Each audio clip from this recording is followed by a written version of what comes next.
Tonight, we journey back to the late 18th century, where ancient monarchies collide with revolutionary ambitions, and where an entire continent would be reshaped by one man's vision. His name was Napoleon Bonaparte.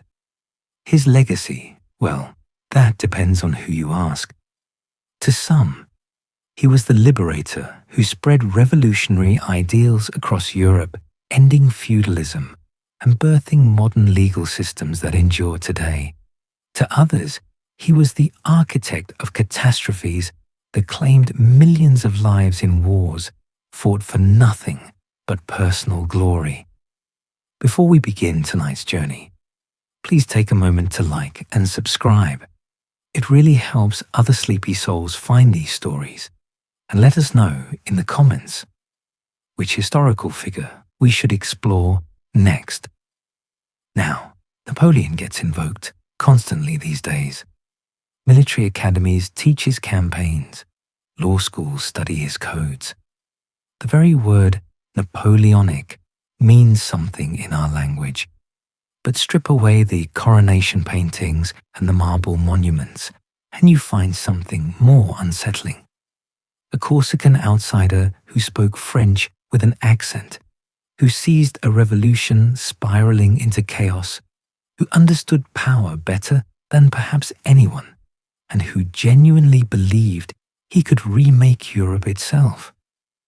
Not through divine right or ancient bloodlines, but through artillery science and administrative genius, and the kind of will that doesn't recognize the word impossible. So settle in now and let your mind drift back through time, across centuries, to a Europe tearing itself apart and rebuilding itself in blood. Let the day's concerns fade as we explore how one man's ambition could reshape a continent, how a brilliant general could crown himself emperor, how victories could turn to catastrophe in a Russian winter, and how a legacy could remain so disputed 2 centuries after the man himself died alone in exile. This is the bedtime history of Napoleon Bonaparte. August 15th, 1769, and a woman gave birth in a house that still smelled of gunpowder from battles fought barely a year before. Her name was Letizia Ramolino. She was 19 years old, fierce as the Corsican mountains she came from, and she'd just delivered her second surviving son into a world that didn't want him. The island of Corsica had been free for about 15 minutes of its entire history. Genoa had owned it, then sold it to France like furniture nobody wanted. The French arrived in 1768 with cannons and professional soldiers to crush the independence movement. They succeeded, as empires usually do, when fighting islanders with outdated muskets and romantic ideas about liberty. By the time Letizia's son arrived, French troops patrolled Ajaccio streets, enforcing a peace that felt like occupation because that's exactly what it was. She named him Napoleone, after an uncle who died fighting. The name meant nothing in French. It barely meant anything in Italian. It was Corsican, which meant it carried the weight of defeat and stubborn pride, and the particular bitterness of people who'd lost everything except their memory of having been free. His father, Carlo Bonaparte, was what you might call a survivor. Minor Corsican nobility, which meant owning more rocks than your neighbors and having a family tree that might impress people who couldn't read. Carlo had fought with the resistance leader Pasquale Paoli, running through the Maquis with a musket, shouting about liberty. Then the French won, and Carlo, understanding which way history was flowing, switched sides with the speed of a man who tasted poverty and found it unacceptable. He became a French collaborator, not enthusiastically, not with joy, but with the cold calculation of someone who knew that principles don't feed children. He worked with the French administration, secured a position as a nobleman under the new regime, and watched his Corsican friends stop talking to him at church. The house divided itself accordingly. Carlo represented accommodation, pragmatism, the future that France was building, whether Corsicans liked it or not. Letizia represented memory.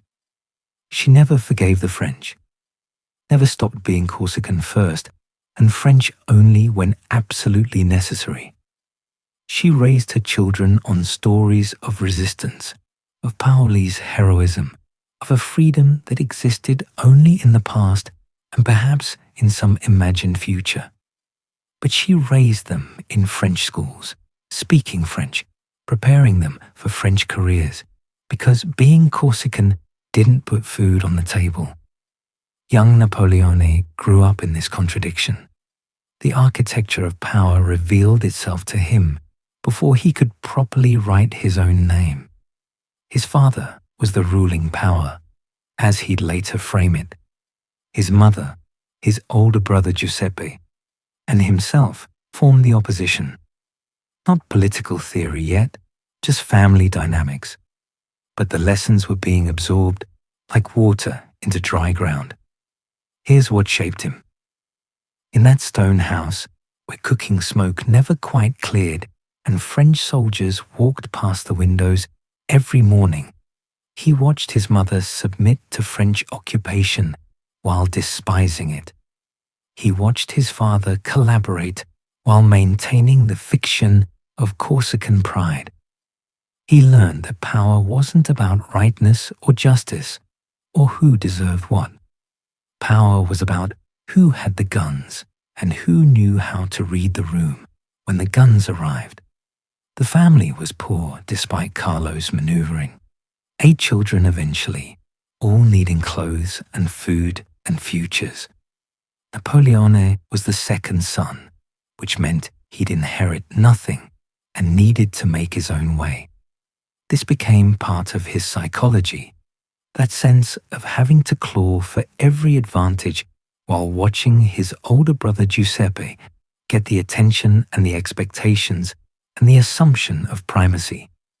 He was a strange child, sullen, prone to rage, obsessed with reading anything he could find. While other boys played in the streets of Ajaccio, he'd disappear into whatever books his father brought home. History, mostly. Stories of Alexander and Caesar and Charlemagne, men who'd remade the world through will and violence. He wasn't learning about the past. He was taking notes on the future. The Corsican identity burned in him hotter than in his siblings. Perhaps because he was born just after the conquest, when the wound was fresh. Perhaps because being neither quite Corsican nor quite French created a void that needed filling with something. Rage worked. Ambition worked better. At school in Ajaccio, the other children mocked his poverty, his patched clothes, his accent that wasn't quite right, that marked him as coming from the rough mountains rather than the coastal town's relative sophistication. Every sneer, every whispered joke, every moment of exclusion was being carefully catalogued in that remarkable mind. He was learning how humiliation worked, how class worked, how power flowed through seemingly innocent social interactions. He was taking notes on empire, even if he didn't know it yet. By 8, he could recite the names of Roman generals and their victories. By 9, he'd decided that Corsica needed liberating, and he'd probably be the one to do it. The French who garrisoned the island would learn what it meant to occupy a people who refused to forget they'd been free. It sounds almost playful when you say it like that, a boy's fantasy of heroism and revenge. But there was nothing playful about the way he watched French officers walk through Ajaccio with their polished boots and easy authority.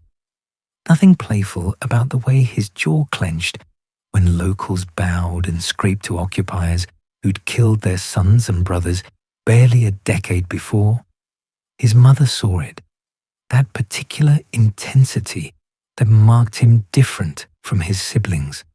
Giuseppe was older but softer, suited for diplomacy and management. Napoleone was suited for something else entirely. Letizia called him her little Caesar sometimes. She meant it as a compliment. Perhaps she should have noticed the warning contained in the comparison, how Rome's Caesar had ended with daggers and blood on marble steps. Carlo secured a scholarship for Napoleon to attend military school in France. Not kindness, just calculation. The French government offered free education to sons of Corsican nobility, trying to create a generation of Corsicans loyal to France by raising them in French institutions. Carlo understood the game and played it. Napoleone would get an education that could launch a career. The family would get one fewer mouth to feed. France would get another soldier to police its empire. Everyone thought they understood the transaction. The morning before he left, Napoleone stood at the window looking out at Ajaccio harbor. French ships at anchor, French flags on the fortress, French soldiers in the square, his fists clenched white. His mother stood behind him, placing a hand on his shoulder. She told him to remember who he was. Remember Corsica. Remember that he came from people who'd chosen to burn their own villages rather than submit. He was 9 years old enough to hate, too young to understand that hate was just the beginning of what he'd need.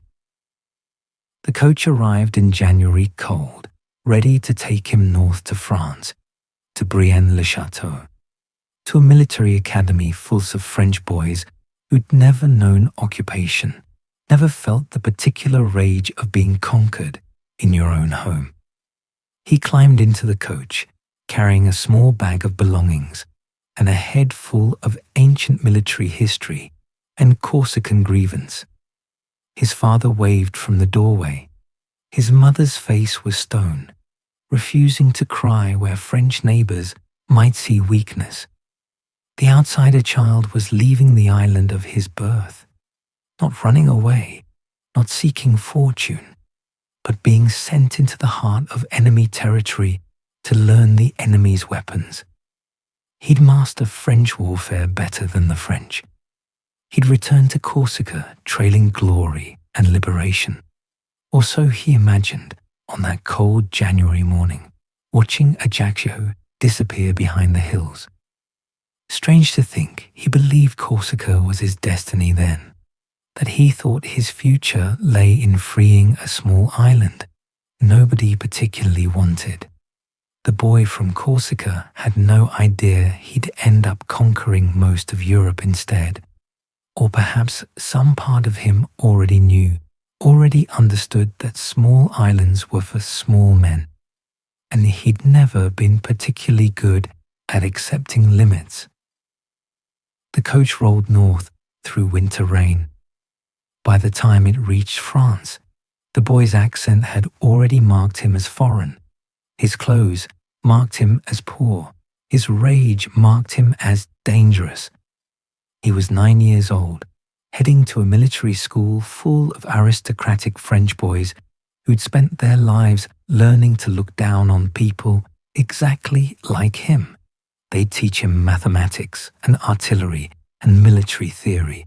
They'd mock him for his accent and his poverty and his island origins. And he'd remember every slight, catalogue every humiliation, store every moment of exclusion like ammunition for a war nobody else knew was coming.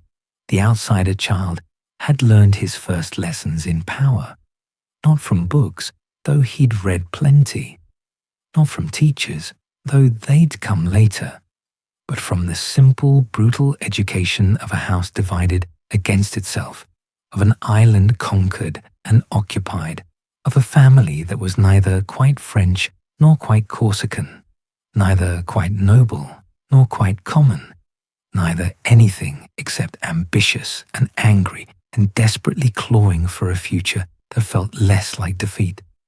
Submission was death. Rebellion was the only way to survive. And France, the conqueror of his homeland, would somehow become his instrument. He didn't know how yet, but the architecture was already forming in his mind, 9 years old and heading north into winter. January 1779, and a 9-year-old boy stepped off a carriage at the Royal Military School of Brienne-le-Château, speaking French, with an accent that made the other boys laugh before he'd even finished introducing himself. The school sat in the Champagne region, surrounded by flat farmland that looked nothing like Corsican mountains. Stone buildings arranged in a square, dormitories and classrooms, and a chapel that reminded students they were training to serve both king and God. 70 boys from minor noble families, most of them French, all of them certain they belonged there more than the small Corsican with patched clothes and a name nobody could pronounce correctly. They called him the outsider at first, then the Corsican, then worse things, names that referenced his poverty and his island and the particular way he rolled his R's when speaking French. He couldn't afford the small luxuries other boys took for granted. No spending money for sweets or books. His uniform was provided by scholarship, but fit poorly, marking him as charity in an institution that pretended everyone was equal because everyone was supposedly noble. The mockery was systematic, not violent, just the casual cruelty of children who understood class distinctions before they understood mathematics. They'd mimic his accent at meals, laugh when he mispronounced French words that didn't exist in Italian or Corsican, make jokes about savage islanders and French civilization, never quite direct enough to be punishable, but clear enough to draw blood. He fought back with fists at first. That earned him beatings from prefects and more mockery from classmates. The Corsican was violent, they said, uncivilized, couldn't control his temper like a proper French gentleman. So he stopped fighting with fists and started fighting with silence. He withdrew into himself completely, ate alone when possible, studied alone always, spoke only when required by teachers, built walls so high that mockery couldn't reach over them, or at least pretended the mockery didn't land. Every sneer, every whispered joke, every moment of exclusion was being carefully catalogued in that remarkable mind. He was learning how humiliation worked, how class worked, how power flowed through seemingly innocent social interactions about who ate with whom, and whose father had which title, and who could afford which luxuries. But here's what saved him.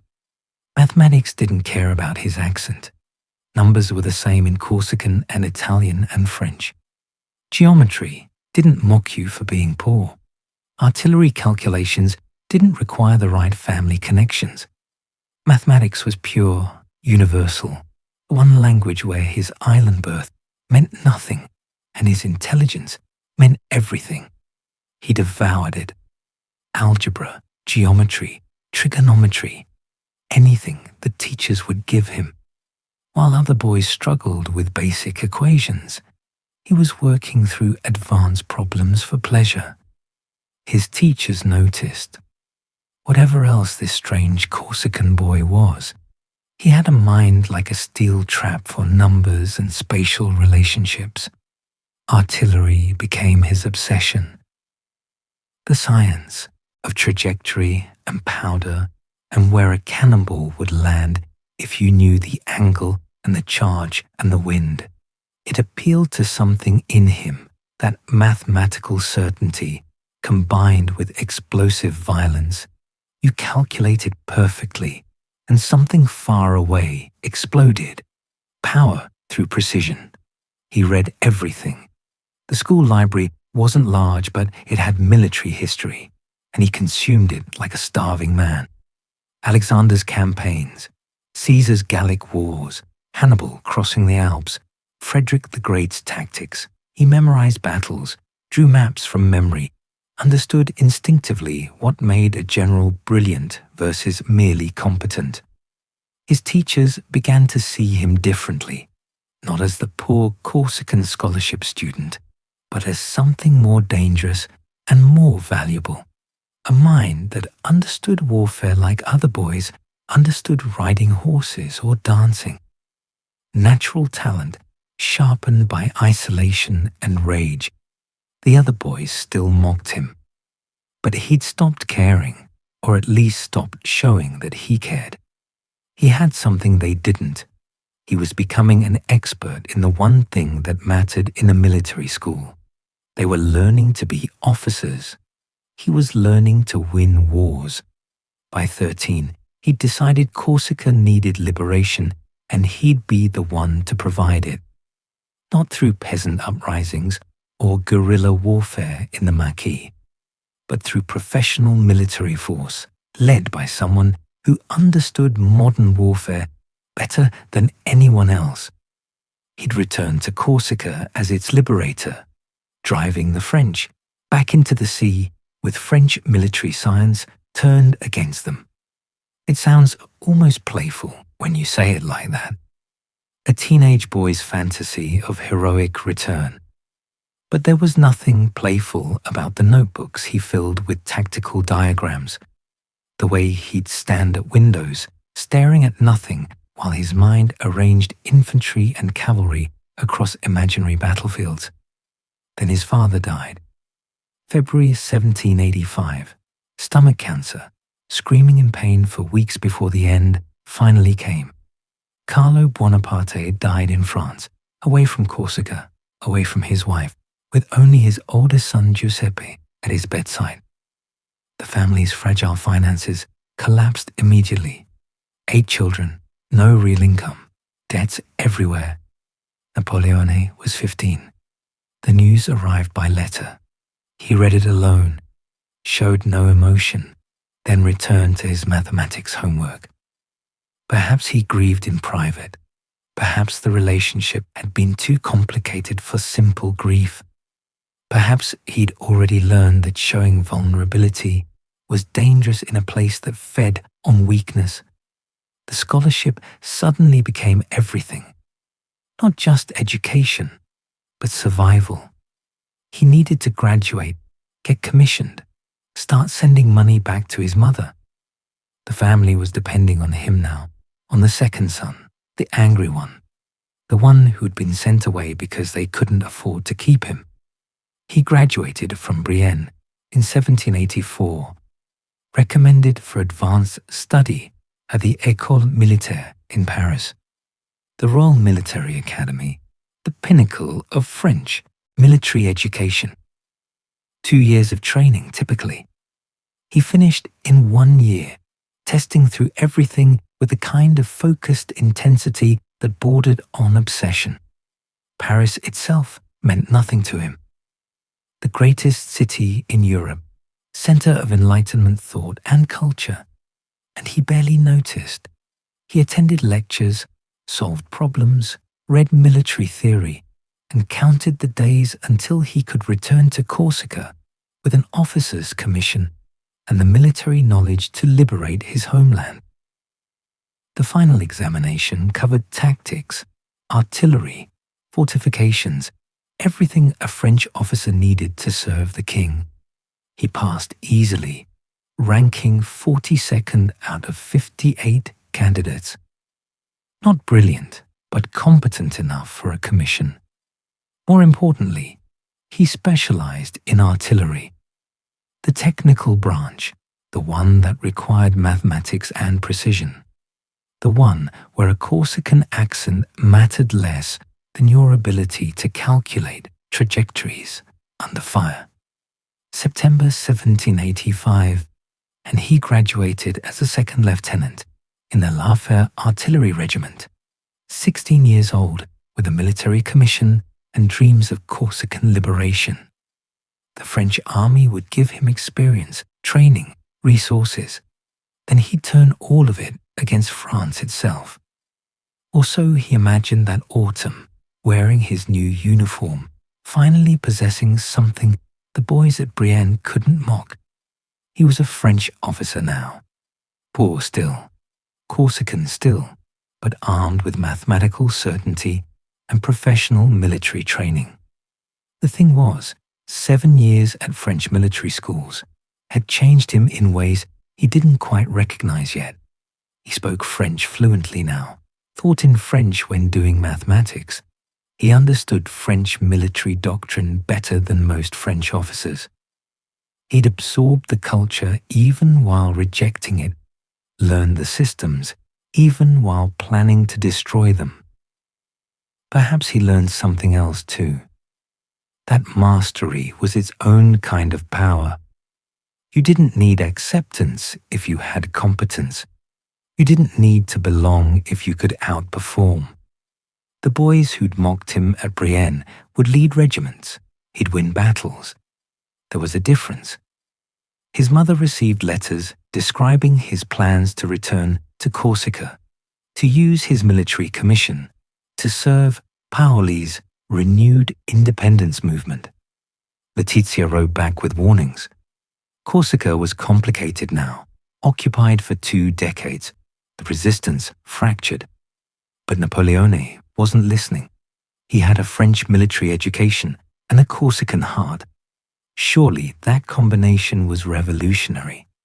By 16, he wore a lieutenant's uniform that still fit poorly, carried a sword he'd barely learned to use, and possessed enough artillery knowledge to be genuinely dangerous. The isolation at Brienne had forged something in him that looked like confidence from the outside, but felt like barely controlled rage from within. He'd found his weapons. Not acceptance from aristocratic peers, but mastery of their military science. Not belonging in their world, but the ability to outthink them in the one arena where it mattered. The mathematics of violence, the geometry of power. The other boys had laughed at his accent and his poverty. They'd made him eat alone, sleep alone, exist alone in their midst, and he transformed that isolation into something useful. While they'd been learning social graces, he'd been learning how to destroy armies with precisely calculated artillery fire. While they'd been making friends, he'd been memorizing how Alexander conquered Persia and Caesar conquered Gaul. They taught him to be alone. He'd learned to be dangerous. The outsider child was leaving military school with all the weapons he'd need. Not just military training, though he had that, but something harder, sharper.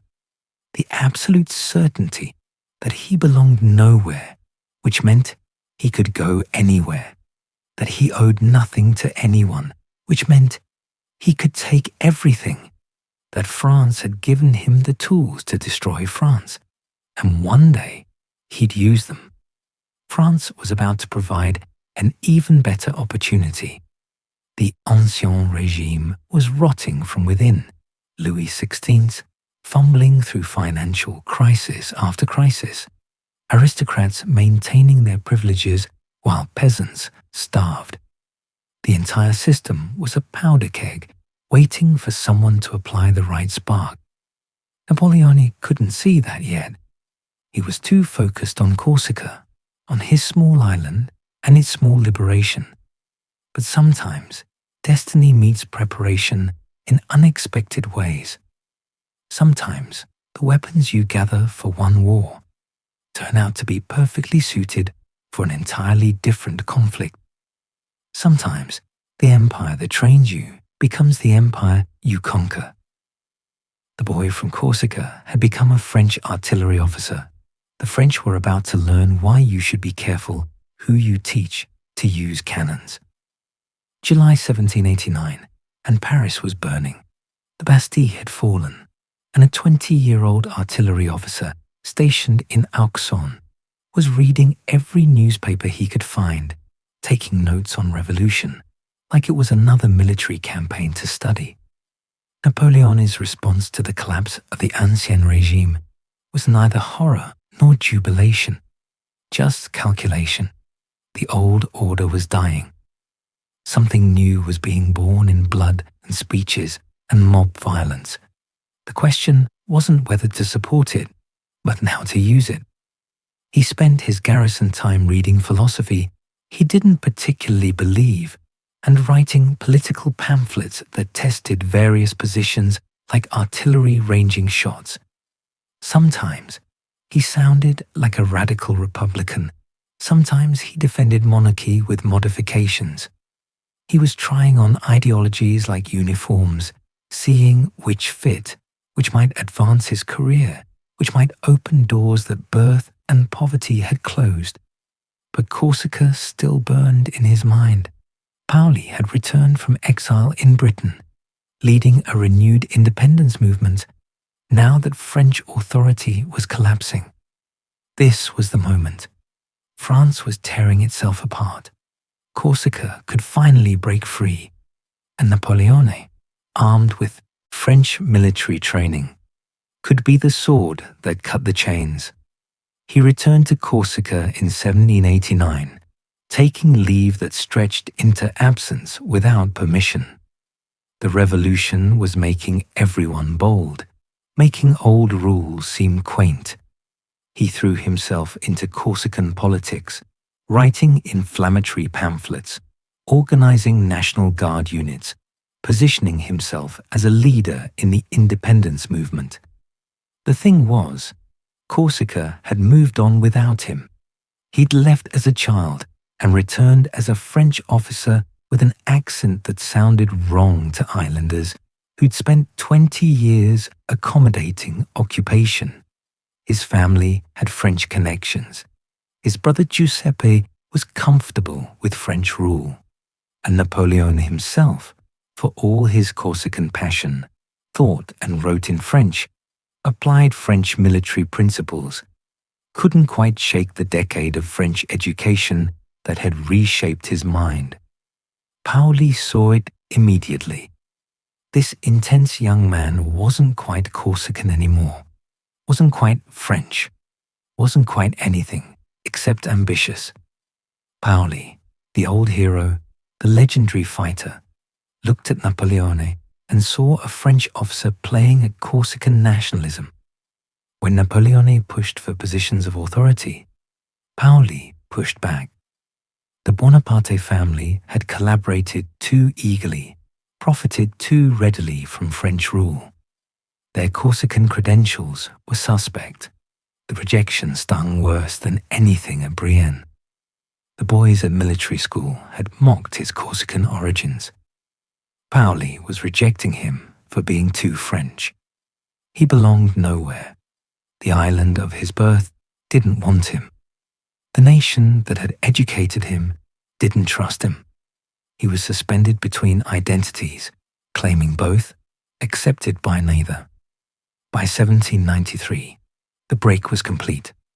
Paoli and the Bonapartes were enemies. When Paoli allied with the British against revolutionary France, Napoleon found himself on the opposite side from his childhood hero.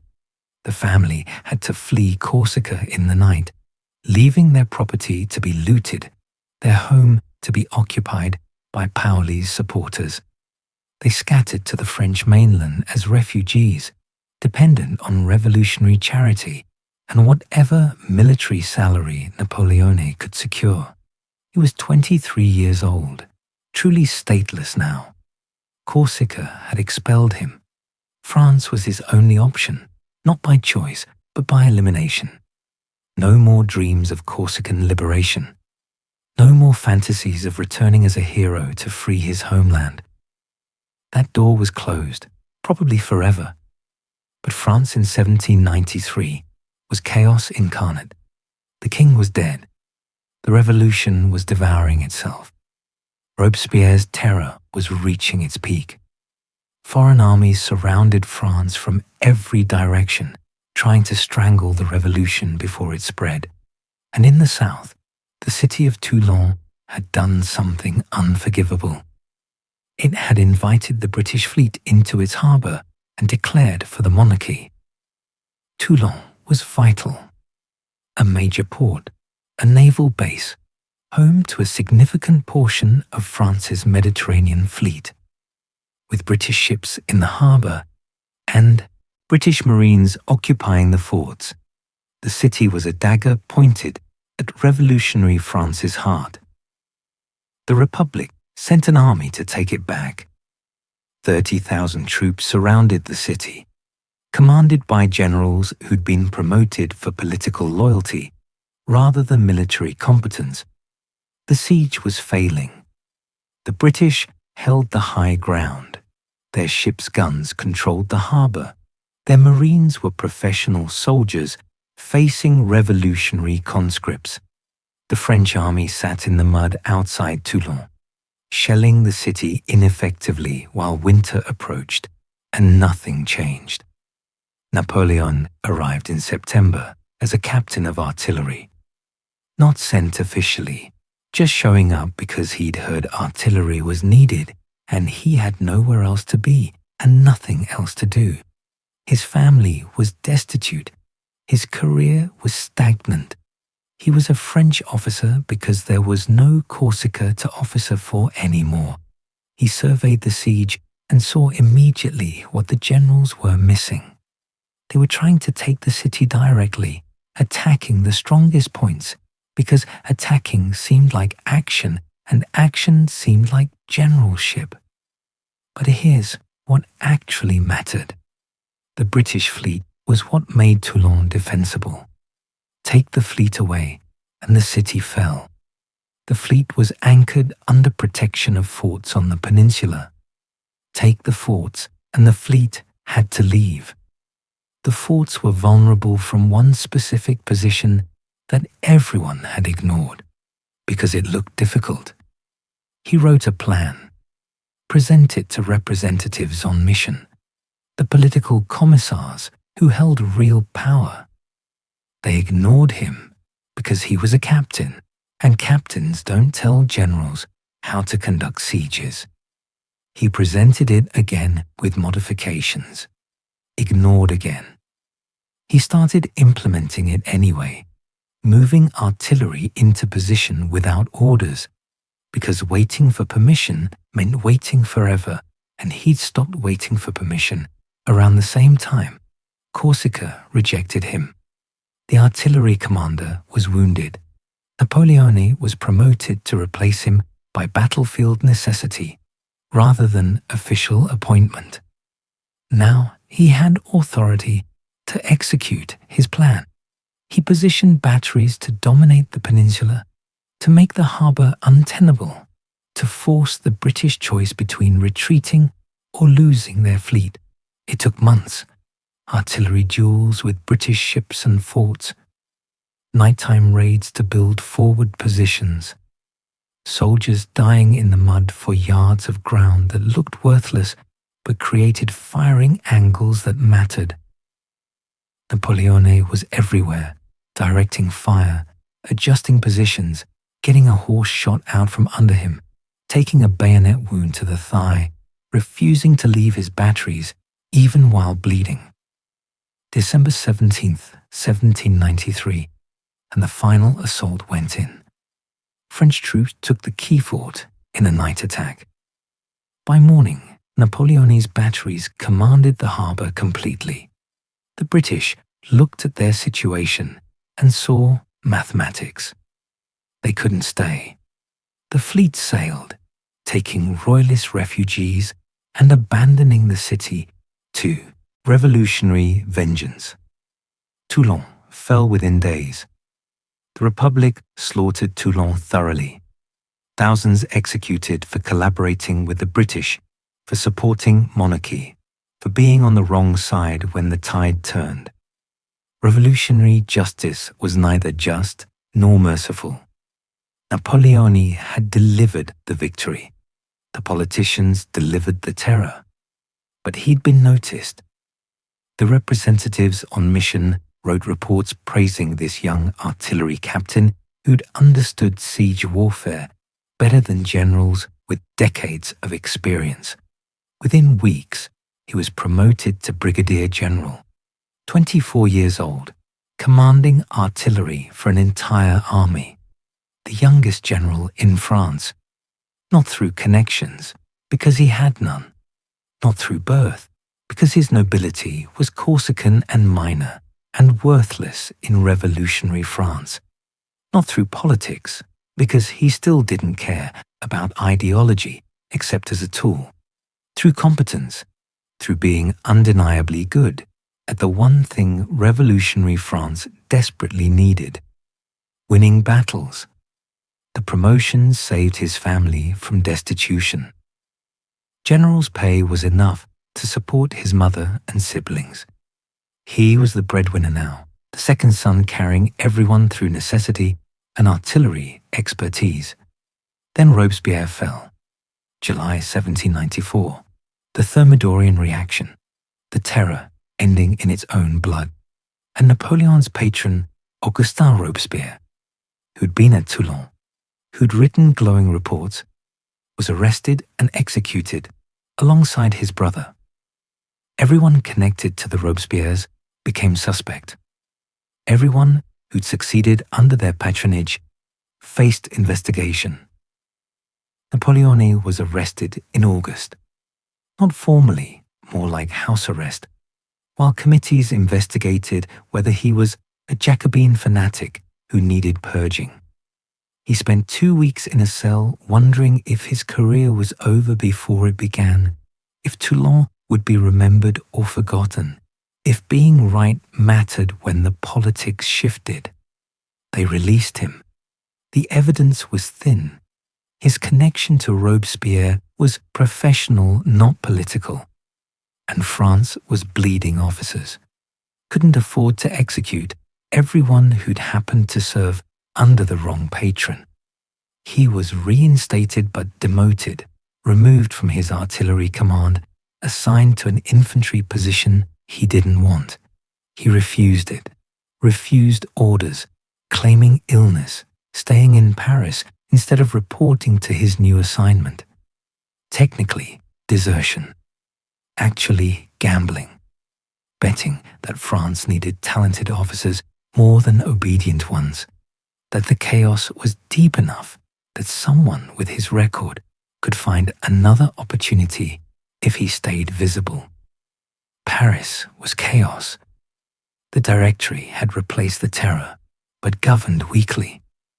5 directors who couldn't agree on anything except their own importance. The assignat currency was worthless. Bread riots threatened daily. Foreign armies still surrounded France. The revolution had survived, but nobody knew what it was surviving for anymore. Napoleon haunted the halls of power with the particular desperation of someone who'd tasted success and couldn't bear sliding back into obscurity. He wrote proposals for various campaigns, submitted plans for invading Italy, made himself available for any assignment that involved commanding soldiers and winning battles.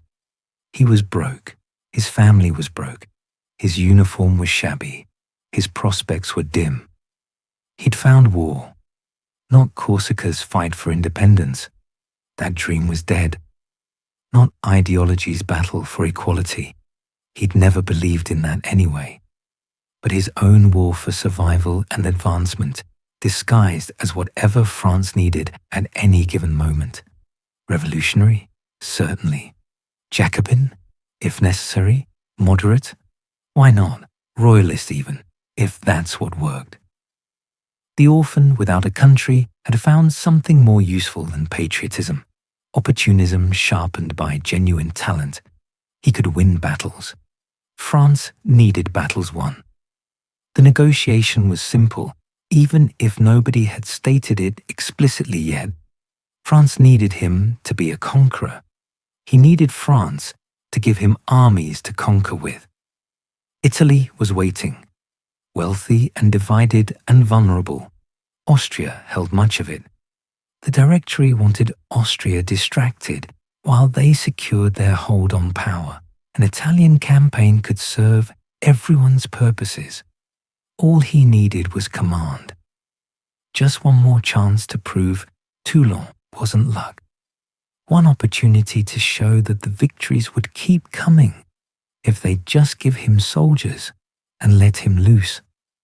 March 1796, and the 26-year-old general stood before an army that didn't believe in him yet, facing Austrian forces that outnumbered him 2-1 across terrain that favored defense, with orders from Paris that assumed he'd fail. The army of Italy was a joke, or would have been if starvation was funny. 30,000 men, most of them barefoot, all of them unpaid for months, their uniforms rotting off their backs. They'd been sitting in positions along the Italian frontier, achieving nothing except slow demoralization, while better armies fought more important campaigns elsewhere. The Directory had given Napoleon this command partly because he'd married well, and partly because nobody else wanted it. The marriage had happened fast. Josephine de Beauharnais, widow of a guillotined aristocrat, 6 years older, with 2 children and connections to everyone who mattered in post-terror Paris. She was beautiful in a way that suggested experience rather than innocence. He was obsessed in a way that suggested he'd spent too much time with artillery and not enough with women. They married in March, and he left for Italy immediately. Writing her passionate letters, she mostly ignored, while he focused on not getting killed by Austrians. His first address to the troops became legend later, though probably half of it was invented in retrospect. The version that circulated claimed he promised them glory and plunder, the rich cities of Italy waiting to be liberated from Austrian tyranny. What he actually said was likely more practical. Follow me and eat. Obey orders and get paid from what we take. Fight well and become rich. Not ideology, but appetite. The Austrian and Piedmontese armies held the high ground, controlled the mountain passes, had professional soldiers and working supply lines. They were defending, which meant they could afford to be cautious. Time was on their side. Winter had just ended. Let the French starve a bit longer in their positions, then push when they were weakest. Napoleon understood something they didn't. Speed mattered more than strength. If you moved fast enough, you could separate enemy armies before they combined their numbers. If you hit hard enough at the right point, you could shatter forces larger than your own. If you won quickly enough, your soldiers would believe you were invincible and start fighting like they believed it. He divided the Austrian and Piedmontese armies in the first 2 weeks. Montenotte, Millesimo, Dego. Names that meant nothing became victories that meant everything. He moved his army faster than anyone thought possible, showing up where he wasn't supposed to be, attacking when armies were supposed to rest, winning through momentum and mathematical precision about where to concentrate force. Piedmont sued for peace within a month, 1 enemy down. Now just Austria, which controlled most of northern Italy through ancient arrangements and military occupation and the particular arrogance of empires that assume they'll last forever. The Battle of Loda became mythical, a bridge over the Adda River, Austrian artillery and infantry holding the far side. A frontal assault across a narrow bridge under direct fire was suicidal by any reasonable calculation. Napoleon ordered it anyway. not because he was brave, but because taking the bridge quickly meant cutting Austrian retreat before they could reorganize. The grenadiers went across at a run, taking horrific casualties, and somehow took the far side through speed and fury and the kind of courage that doesn't think about odds. Napoleon crossed with them, not leading the charge. He wasn't that theatrical yet, but close enough that soldiers saw him under fire. The myth started building itself. The little general who didn't ask soldiers to go where he wouldn't go. Years later, he'd claim that Lodi was when he first realized he might be destined for something greater than just winning battles. Perhaps. Or perhaps he was constructing mythology like he constructed siege works, carefully and with clear purpose. Milan fell. The Austrians retreated. And Napoleon discovered that rich Italian cities contained art and gold and centuries of accumulated wealth that revolutionary France desperately needed. The looting was systematic, not chaotic pillaging, but organized requisitioning. Art treasures were catalogued and shipped to Paris. Gold was collected to pay troops and fund the campaign, and enrich generals who knew how to skim without being obvious about it. He sent millions in cash to the Directory, along with paintings by Raphael and Titian, along with dispatches about his victories that he wrote himself in language designed to make him sound indispensable. The soldiers ate well for the first time in months. They got paid, they got drunk on Italian wine, and forgot they'd ever doubted this Corsican general who was barely older than many of them. He'd promised plunder and delivered. He'd promised victory and delivered. Turns out, keeping promises makes soldiers loyal in ways ideology never could. The campaign became a masterclass in mobile warfare. While other generals thought about supply lines and fortified positions and maintaining connection to home bases, Napoleon thought about speed and concentration of force and living off the occupied territory. His army moved like water, flowing around strong points, flooding into weak positions, moving too fast for Austrian responses to matter. He fought battles at Arcole and Rivoli that entered military history textbooks before the corpses were cold. At Arcole, he supposedly grabbed a flag and led a charge across a bridge under fire. Probably happened, possibly exaggerated, definitely useful for his growing reputation. At Rivoli, he defeated 5 separate Austrian columns through perfect positioning and timing that looked like luck to observers, but was actually mathematics applied to terrain and human psychology. By early 1797, he'd conquered northern Italy, created puppet republics in Venice and Milan, and was marching on Vienna with nothing particularly effective between his army and the Austrian capital. The Austrians sued for peace, not through the Directory, but through him directly, because he was the army and the threat, and the man who'd decide whether their capital burned. The Treaty of Campo Formio was negotiated without Paris's input and signed with terms he dictated. Austria ceded Belgium to France, recognized the Italian republics, and compensated France with territories and money. The Directory found out about peace when he informed them it had been signed. They could either accept his unauthorized diplomacy or admit they'd lost control of their most successful general. They accepted. He returned to Paris in December 1797, having been gone less than 2 years, having conquered Italy and defeated Austria, and made himself more famous than any general since Frederick the Great. He was 28 years old.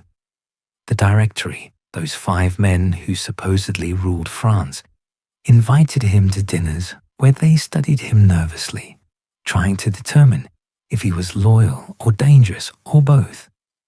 What they saw was someone small and thin who spoke softly and seemed oddly modest about accomplishments that filled newspapers across Europe. What they missed was how he watched them, calculated them, understood their weakness perfectly. They needed his victories for legitimacy. He needed them for political cover while he built power. The arrangement worked as long as both sides pretended the Directory was actually in charge. But here's what Italy had taught him. Armies were tools, yes, but also power bases. Win enough battles and soldiers stop caring about governments back home. They care about the general who keeps them alive and fed and victorious. Austria had negotiated with him, not France. Italian princes had paid him tribute directly. He'd created republics, destroyed ancient governments, redrawn the map of northern Italy according to his preferences, not Paris's instructions. He'd started the campaign as a general serving the Republic. He'd ended it as something closer to a proconsul, an independent operator who happened to fly the tricolour flag because it was convenient. The Directory saw it but couldn't do anything about it. He was too popular, too successful, too necessary for their own survival. They needed him somewhere far away, somewhere his victories would still benefit France, but his presence wouldn't threaten their power. Egypt was proposed. An expedition to threaten British India, to establish French presence in the Middle East, to do something dramatic and distant. He accepted, partly because Paris was becoming dangerous for someone too famous, partly because he'd run out of enemies in Europe for the moment, partly because Egypt sounded like Alexander and he'd been reading about Alexander since childhood. The outsider child had become France's most famous general, not through birth or connections or political loyalty, but through artillery expertise and speed warfare and the particular kind of genius that understood battles as mathematics problems with explosive solutions. Italy had made him rich, made him powerful, made him dangerous to the very government he supposedly served. Strange to think the Directory believed sending him to Egypt would solve their problem, as if distance and desert would contain someone who'd already stopped asking permission, who'd already learned that victory forgave everything, who'd already tasted what it felt like to dictate terms to emperors and have them accepted because refusing meant getting conquered. The boy from Corsica, who belonged nowhere now, had an army that belonged to him. France thought it owned him. Italy knew better. And Egypt was about to learn the difference between a general who served his government and a general who served his ambition while wearing his government's uniform. May 1798, and a fleet carrying 40,000 soldiers sailed from Toulon toward a destination the Directory hoped was far enough away to contain Napoleon's ambition without quite destroying it. The Egyptian expedition was theatre-dressed as strategy. Officially, the goal was threatening British India by establishing French presence in Egypt, cutting Britain's eastern trade routes, creating a new empire in the Mediterranean.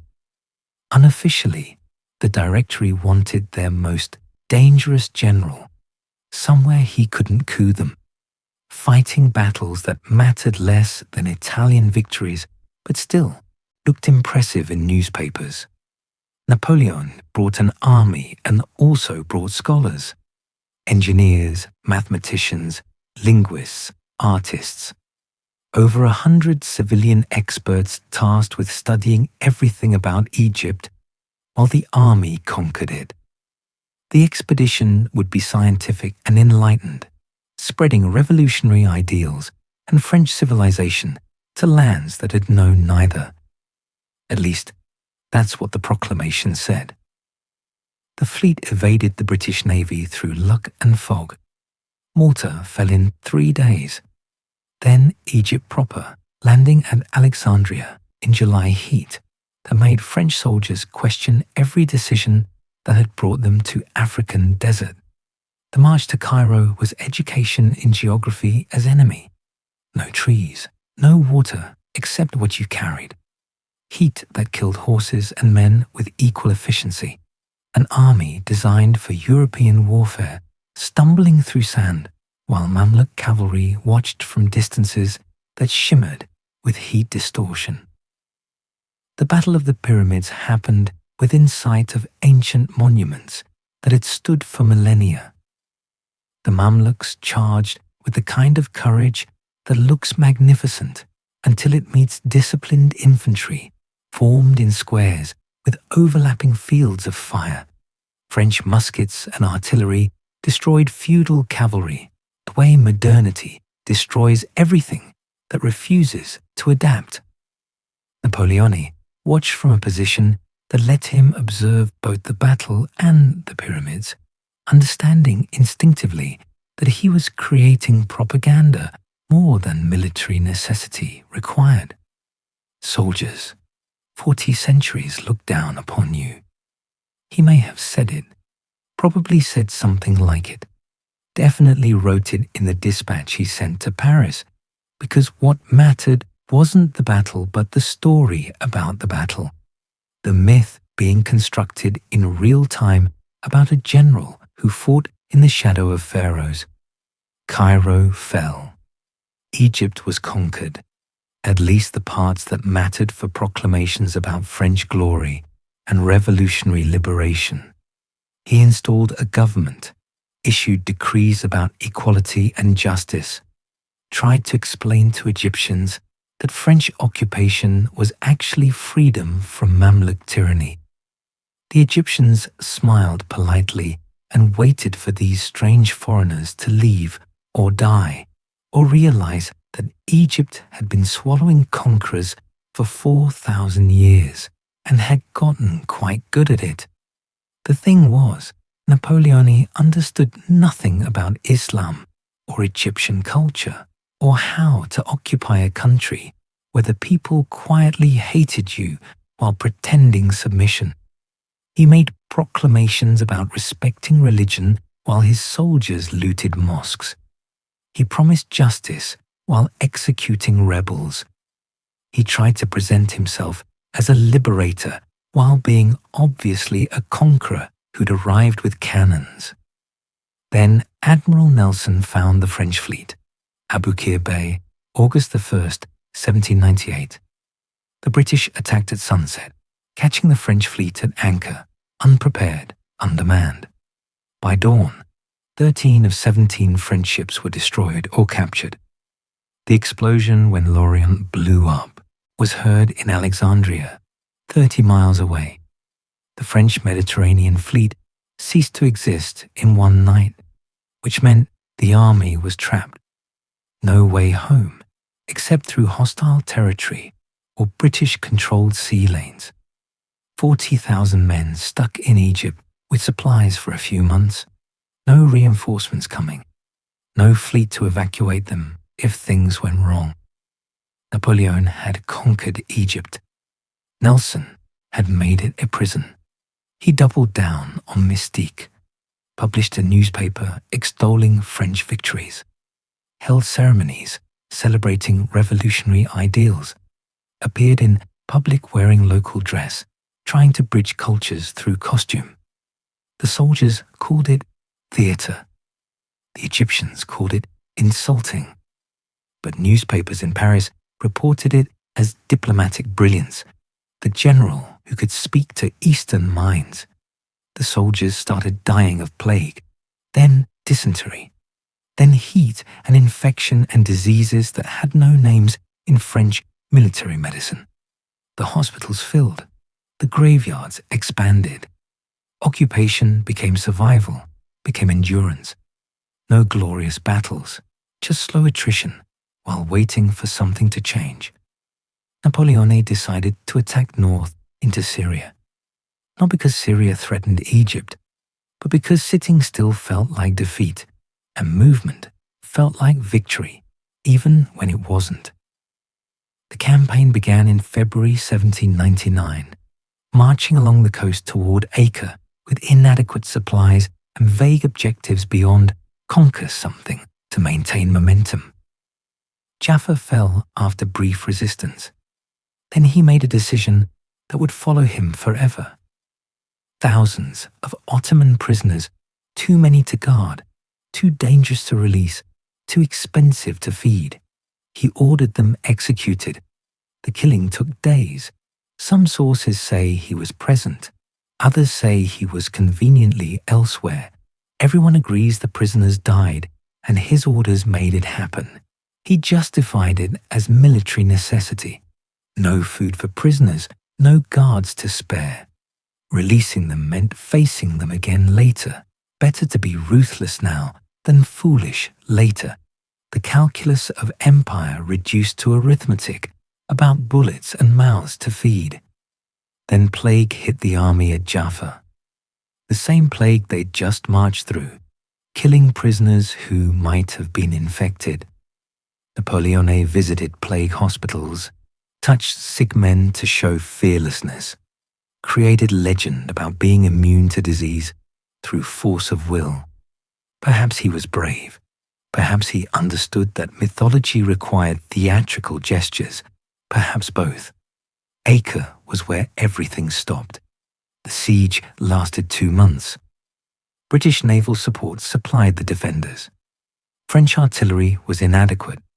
Assaults failed repeatedly, costing lives for no ground gained. Napoleon threw soldiers at walls defended by British Marines and Ottoman troops and a French émigré engineer who knew exactly how to counter French siege tactics. By May, he'd lost a quarter of his Syrian army to combat, disease, and desertion. Acre wasn't falling. The siege was consuming resources Egypt couldn't replace. He called it a strategic withdrawal. The soldiers called it retreat. The march back to Cairo was horror. Plague-ridden, defeated, carrying wounded across desert, while Turkish cavalry harassed flanks and stragglers disappeared into captivity or graves. He'd left Egypt with 13,000 men. He returned with 7,000, most of them sick or wounded. But the proclamations to Paris described Syrian victories, successful operations, strategic repositioning. The narrative was what mattered. Reality could be managed if you controlled the story being told in newspapers and salons, where truth was whatever sounded most plausible. By summer 1799, things were collapsing everywhere. A second Ottoman army invaded Egypt. French forces barely defeated it at Aboukir, the same bay where Nelson had destroyed the fleet. Another victory for proclamations, but one that didn't change the fundamental situation. The army was trapped, dying slowly, achieving nothing except survival. Meanwhile, news from France filtered through British blockade. The Directory was failing. Foreign armies threatened French borders. Italy was being lost. Russia had entered the war. Everything Napoleon had won was being undone by generals less capable and politicians less competent. He made his decision in August. Abandon the army, return to France, take personal command of the situation before France collapsed completely. He framed it as responding to national emergency, returning to save the Republic in its hour of need. The soldiers he was abandoning saw it differently, but couldn't say so publicly. He took 2 frigates, a handful of officers, and slipped through the British blockade at night. Left Kleber in command, with instructions to negotiate evacuation if possible, hold if not, and under no circumstances mentioned that the commanding general had simply left. The voyage took 6 weeks, dodging British patrols, staying close to North African coast, finally landing at Fréjus in October. Word spread before he reached Paris. General Bonaparte had returned from Egypt. His army was still there, dying of plague and Turkish attacks. But he was here, bronze from Egyptian sun, full of stories about pyramids and scientific expeditions and battles against exotic enemies. Paris welcomed him as a hero. The abandoned army wasn't mentioned in polite society. Egypt was declared a glorious expedition, scientifically valuable, strategically brilliant, unfortunately incomplete due to British perfidy.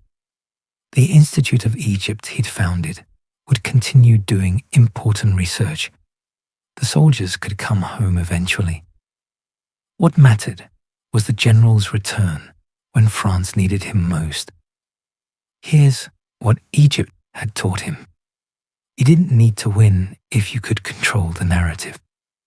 The army he'd left behind was dying in the desert.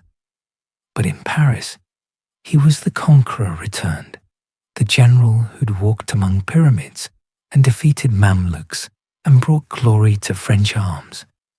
Reality was what you made people believe, and he'd gotten very good at making people believe the version that served him best. The abandoned soldiers learned their own lesson. Glory belonged to generals who wrote the dispatches. Death belonged to soldiers who followed orders. And Napoleon would abandon anyone, army or ally or principal, if abandoning them served his ambition better than keeping faith. But France didn't care about abandoned armies. France cared about someone who looked strong and sounded confident and promised to fix the chaos. The Directory was collapsing into irrelevance. The Republic was stumbling toward either royalist restoration or complete collapse. Someone would seize power. The only question was who. Napoleon had learned to seize things: cities, armies, glory, narrative control. Why not seize an entire government? Paris in 1799 was looking for someone to end the uncertainty, and he'd just arrived, conveniently timed, perfectly positioned, ready to provide exactly what desperate people thought they needed.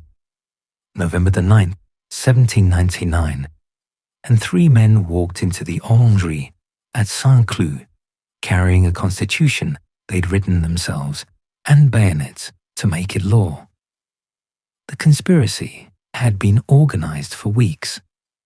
Emmanuel Joseph Sieyès, one of the 5 directors, wanted to overthrow the government he was part of because the government was failing, and he had ambitions for replacing it with something more stable and himself more powerful.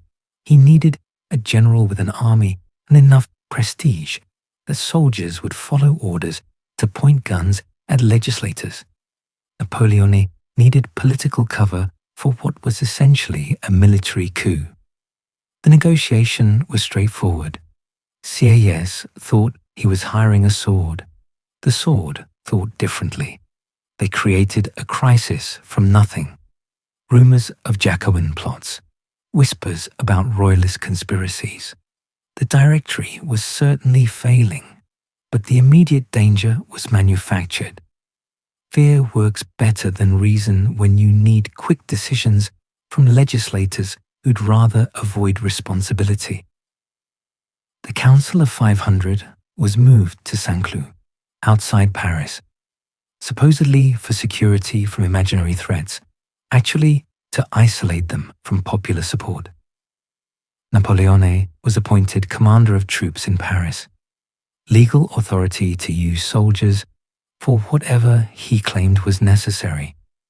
He spent the night before the coup positioning grenadiers, making sure officers understood their role, preparing for violence that might be needed if legislators didn't cooperate with their own overthrow. The morning of the 9th was theatre, the Council of Ancients, the upper house. was told about dangerous conspiracies. They voted emergency powers to Napoleon and adjourned before anyone could object coherently. One chamber down, the Council of 500 was harder, younger, more radical, full of men who remembered the revolution before it became merely a word to justify whatever those in power wanted. They assembled in the Orangerie, a former greenhouse, converted to legislative chamber, with windows that didn't quite keep out November cold. Napoleon entered surrounded by grenadiers, not threatening yet, just present, bayonets visible but not pointed. He began a speech about saving the Republic from unnamed dangers. The deputies shouted him down. They weren't Directory loyalists particularly, but they recognized a coup when it wore a uniform and brought soldiers. Someone shouted, "Outlaw him." That word had power. Under revolutionary law, being declared outlaw meant you could be killed by anyone without trial. It's how Robespierre had died, how the terror had operated. The chamber erupted, deputies pushing forward, shouting, several grabbing at Napoleon's uniform. His grenadiers pulled him out before things escalated to actual violence. Outside, Napoleon was shaken, literally trembling. His confidence worked when bullets were flying, when he could calculate artillery trajectories and position troops. Political theatre with angry legislators and revolutionary rhetoric that could get him killed. That was different. He'd nearly been torn apart by men in robes, quoting revolutionary principles while calling for his death. His brother Lucien saved it. Lucien was president of the Council of 500, positioned there for exactly this situation. He walked out, mounted a horse, and addressed the grenadiers in language they understood. The deputies inside were threatening violence. They had knives. They'd attacked General Bonaparte. The chamber was in chaos, and only military intervention could restore order. It was mostly lies. But soldiers believe what their officers tell them, especially when the alternative is complicated parliamentary procedure they don't understand. The grenadiers marched in with drums beating and bayonets fixed, not shooting, just advancing with the kind of disciplined menace that makes unarmed men reconsider their positions. The deputies ran. Some jumped out windows. Others fled through doors. Within minutes, the Orangerie was empty except for soldiers and the particular silence that follows when democracy ends at bayonet point. A rump session was organized. Handful of deputies willing to cooperate, others who'd been locked out or chose not to resist. They voted to dissolve the Directory, created a new government of 3 consuls, Sieyès and Roger Ducos and Napoleon, supposedly equal, obviously not. The new constitution was already drafted. Sieyès had written it, designed to put himself in control while maintaining republican forms. But constitutions are words on paper, and power is men with guns, and Napoleon had both the guns and enough political instinct to know that words could be rewritten once immediate danger passed. Within weeks, he'd renegotiated everything. Not 3 equal consuls, but a first consul with actual power, and 2 others who gave advice he could ignore. The first consul would be him. For 10 years, the Constitution said, but everyone understood 10 years meant as long as he wanted. The Republic, that grand experiment in liberty and equality that had begun with the Bastille and continued through terror and war, had been reduced to whatever one man said it was. Napoleon announced the revolution was over. 10 years of chaos and bloodshed and changing everything had accomplished its purpose. Now France needed stability, order, authority that didn't shift with factional fighting. The plebiscite to approve the new constitution was scheduled for February. The results were announced as over 3 million in favor, 1,500 against. Numbers dubious enough that nobody believed them, but useful enough that nobody questioned them publicly. Democracy by acclamation, or at least by carefully managed appearance of acclamation. Sieyès got a country estate and a pension, generous compensation for being outmaneuvered. He'd wanted to create a system where the wise ruled through republican forms. He'd succeeded in creating a system where Napoleon ruled through whatever forms seemed convenient at the moment. The revolution wasn't dead. It had just found its undertaker who dressed in revolutionary clothes and spoke revolutionary language while burying everything the revolution had actually meant. Liberté, égalité, fraternité remained the slogan, but liberty now meant obeying the first consul. Equality meant everyone was equally subject to his authority. Fraternity meant brothers in service to one man's vision.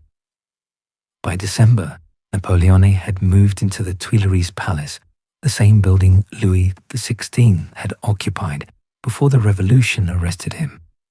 The symbolism was either lost on everyone or so obvious that mentioning it felt redundant. Rooms that had housed kings now housed a first consul who held more power than most kings had managed.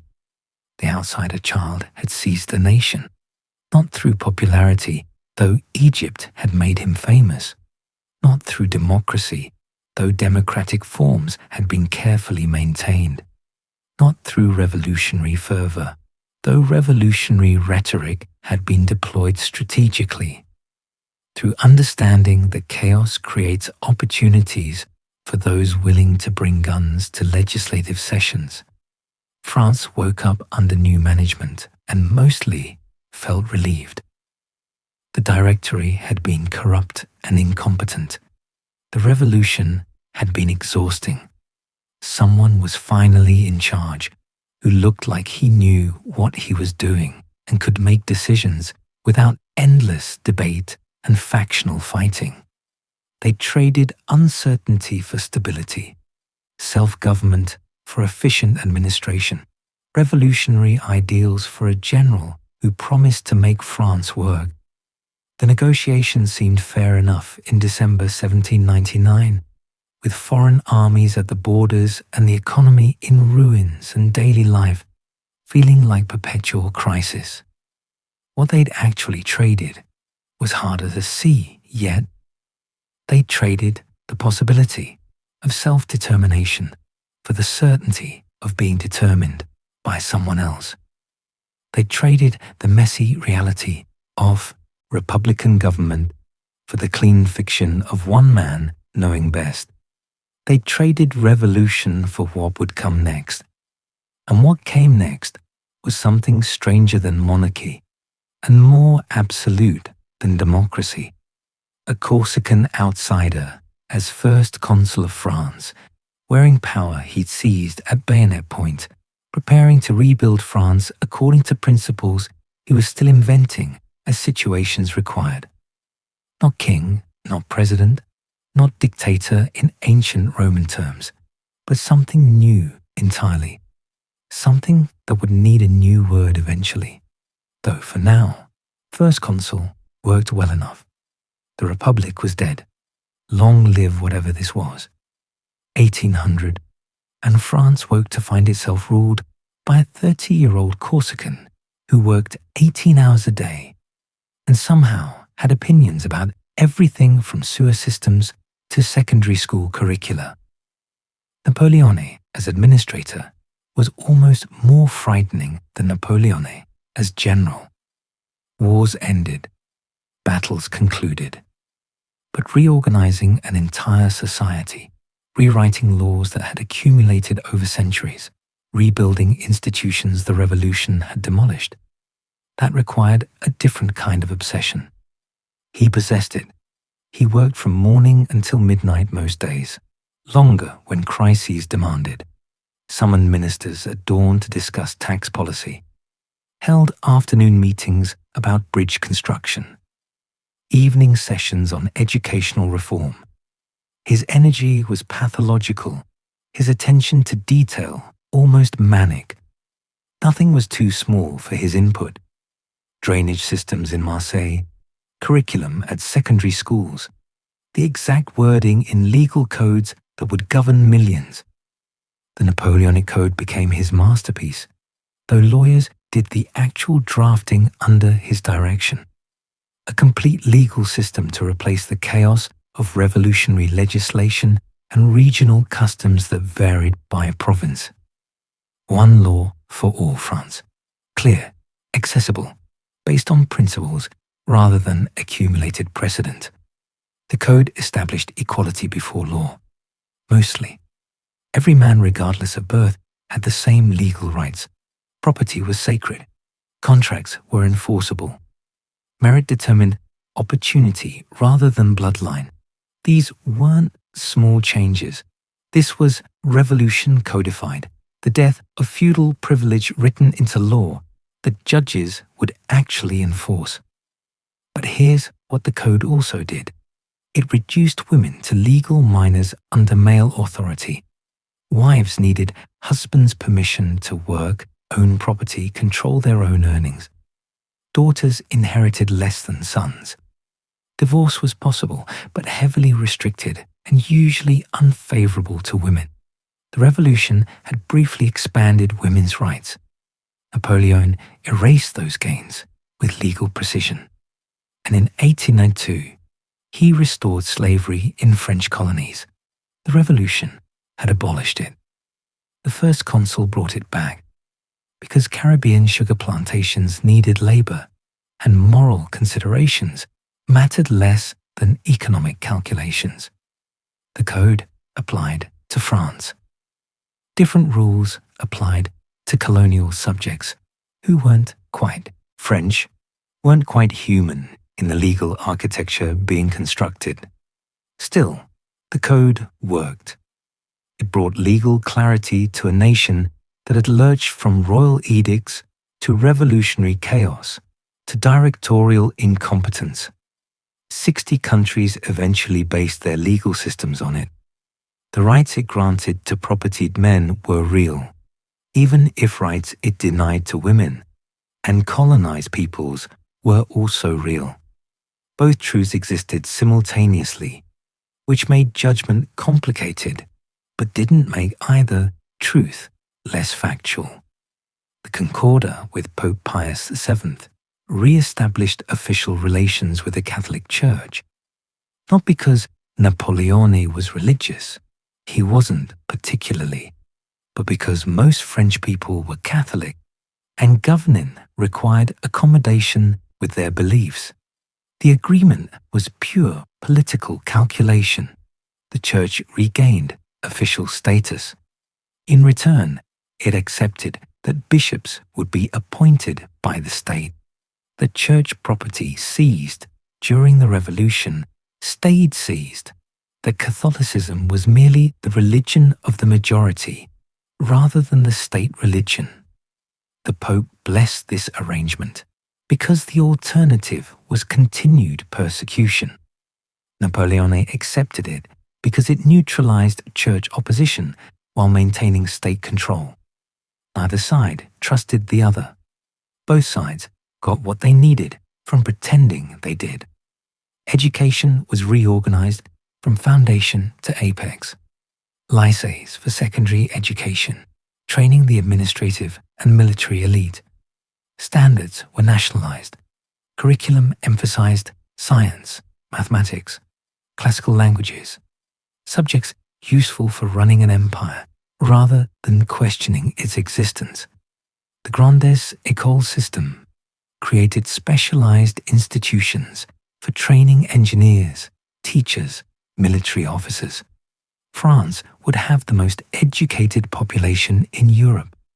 Educated to serve the state, naturally, but educated nonetheless. The Bank of France was founded to stabilize currency and manage national debt. The franc was reformed, backed by metal reserves rather than revolutionary promises. Credit became reliable. Merchants could plan. The economy could function without daily fear that paper money would become worthless by afternoon. These were boring achievements that mattered more than most military victories. Infrastructure received obsessive attention. Roads built or repaired to connect France efficiently. Bridges replacing river crossings that had crumbled. Canals to move goods. Paris was beautified with monuments that reminded everyone who'd ordered their construction. The Arc de Triomphe was planned, though it wouldn't be finished until long after he died. The Louvre was expanded to house art looted from Italy and elsewhere, turning conquered treasure into French cultural patrimony. All this required control, not just administrative control, but ideological control. The press that had flourished during revolutionary chaos was steadily strangled. Newspapers needed licenses. Criticism of the government brought closure. By 1811, only 4 daily newspapers would be allowed in Paris, all essentially government organs. Journalists understood the boundaries without needing explicit instruction most times. Self-censorship was safer than testing limits. Fouché's police were everywhere. Not secret exactly, but pervasive. Watching, listening, reporting on who said what in which cafe, opening mail, recruiting informants, creating the architecture of surveillance that made explicit control less necessary, because everyone assumed they were being watched, whether they were or not. Fear works best when it's ambient rather than specific. Opposition didn't disappear, but learned to stay silent or die. Royalist conspiracies were uncovered and crushed, their participants shot or imprisoned. Jacobin threats, real or imagined, met similar fates. Anyone too enthusiastic about any ideology other than serving the first consul found themselves relocated to prisons or graves, depending on how much attention they'd attracted.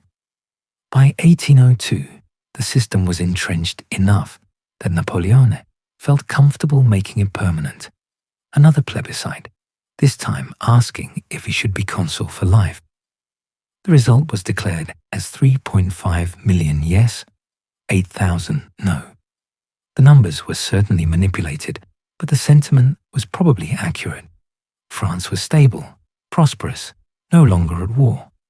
Why not keep the arrangement indefinitely? Consul for life meant emperor in everything but name. He'd already rewritten the constitution to give himself unchecked power. Now he'd have it until death. The fiction of republicanism was maintained. Supposedly, the French people had chosen this freely through plebiscite. Supposedly, this was democracy expressing itself. Peace even came, briefly. The Treaty of Amiens with Britain in 1802 ended a decade of warfare. Both sides needed breathing room. Britain wanted to reduce military spending. France wanted to consolidate continental gains. Neither side intended the peace to last, but both sides pretended otherwise for 14 months. During that peace, something strange happened. British tourists flooded Paris. Curiosity about revolutionary France, about this Corsican general who'd seized power, about how French society looked after a decade of chaos. They came expecting Jacobin horror and found instead elegant salons, functioning government, a first consul who seemed more interested in administration than ideology. Napoleon played host, understanding that managing British perception mattered. He met with Whig politicians, charmed English visitors, presented himself as reasonable and modern, and not particularly threatening.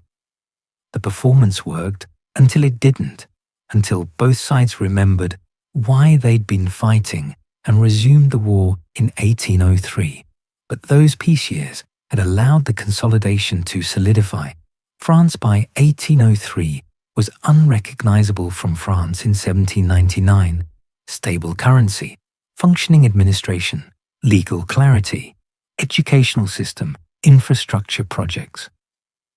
An economy that worked, streets that were safe, a government that made decisions and enforced them. The price for all this efficiency was freedom, real freedom, the kind that meant arguing with authority, criticizing government, choosing your leaders rather than acclaiming them. That was gone. What remained was security, order, prosperity for those who didn't question things too loudly. Perhaps he genuinely believed in meritocracy. Perhaps it simply served him to promote on talent rather than birth, because his own talent was undeniable while his birth was common. Perhaps both. The system he built rewarded ability if you used that ability in service of the state, in service of him. Step outside those bounds, and ability didn't save you. France worked. That wasn't propaganda. That was observable reality. After 10 years of revolutionary chaos and directorial incompetence, having someone who could actually govern felt like salvation. The censorship was noted, but not widely opposed. The police state was accepted as necessary for security. The loss of political freedom seemed reasonable payment for economic stability and social order. He created something that looked like enlightened despotism if you squinted. Rational administration, legal equality for propertied men, advancement by merit, religious tolerance within limits, cultural flourishing under state patronage. A philosopher king who'd read Voltaire and understood how societies functioned and applied that understanding to governance. But it was still despotism. One man's opinion about everything from law codes to sewer construction. One man deciding who rose and who fell. One man's vision of what France should be, imposed through law and police and the understanding that opposition meant destruction. By 1804, France was peaceful, prosperous, and utterly under his control. The republic he'd killed had given him everything a republic could give. The infrastructure existed for something larger, something that would require new vocabulary, because consul and general were insufficient for what he'd become. Time to stop pretending. Time to crown himself what he'd been acting like for 5 years. Time for Paris to prepare for a coronation that would transform a Corsican nobody into an emperor while pretending 18 centuries of Christian tradition had been waiting for exactly this moment. December the 2nd, 1804. A Notre Dame cathedral filled with marshals and ministers and Pope Pius VII himself, all of them watching a man crown himself emperor while pretending the ceremony made it holy. The preparation had taken months, redesigning medieval coronation ritual for modern empire, deciding which traditions to keep for legitimacy and which to discard as outdated, creating costumes that referenced Charlemagne without looking like Renaissance fair. Jacques-Louis David sketched and painted, transforming Corsican general into Roman emperor by way of Frankish king, all rendered in neoclassical style that suggested inevitability rather than mere ambition.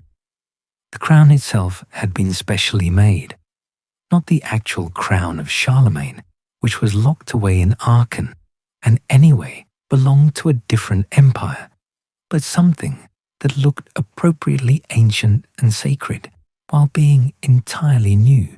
Gold and jewels arranged in patterns that suggested continuity with legitimate monarchy while breaking completely from Bourbon tradition.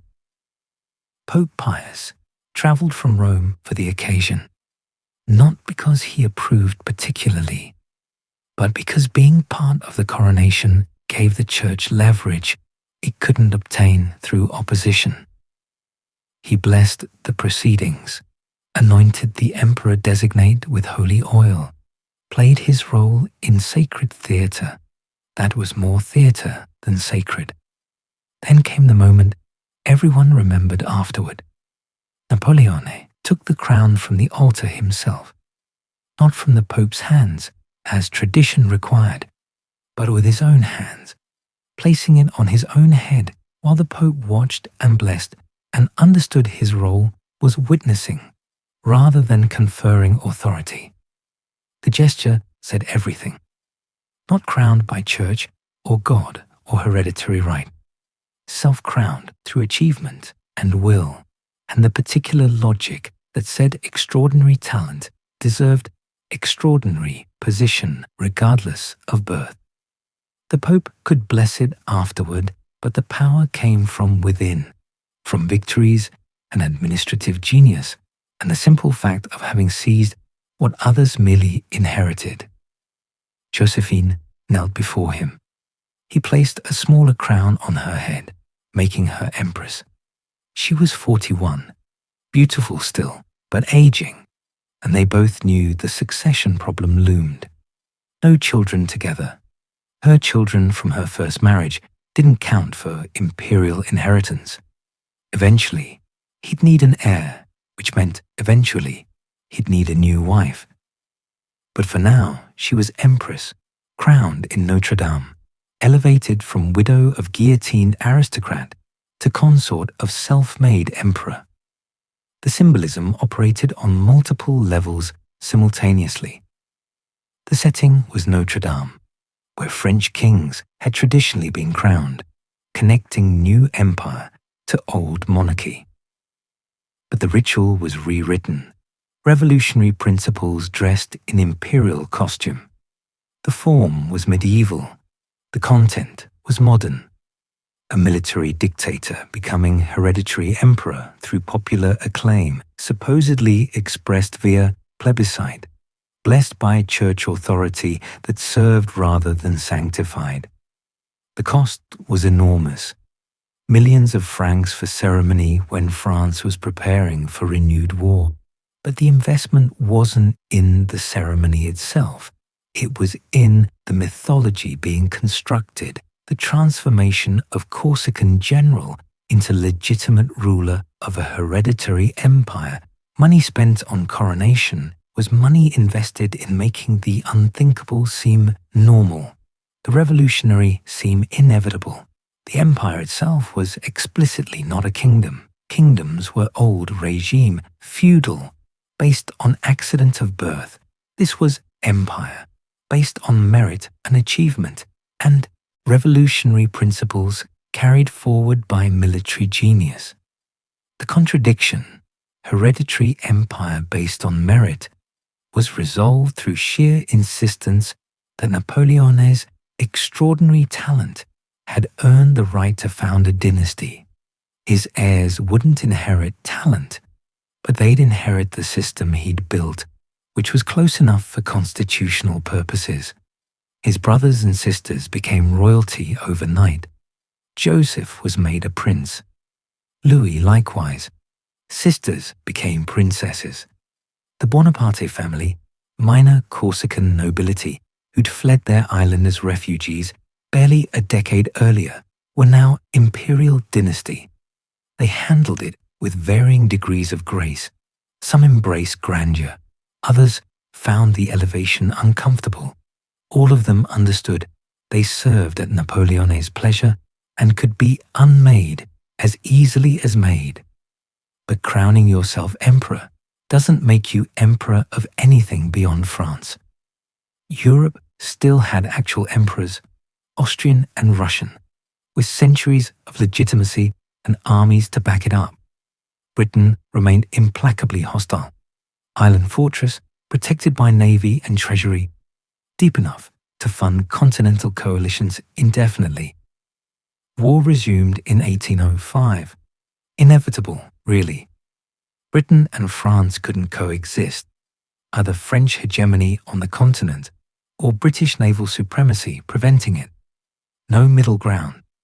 The Third Coalition formed with British gold, purchasing Austrian and Russian commitment.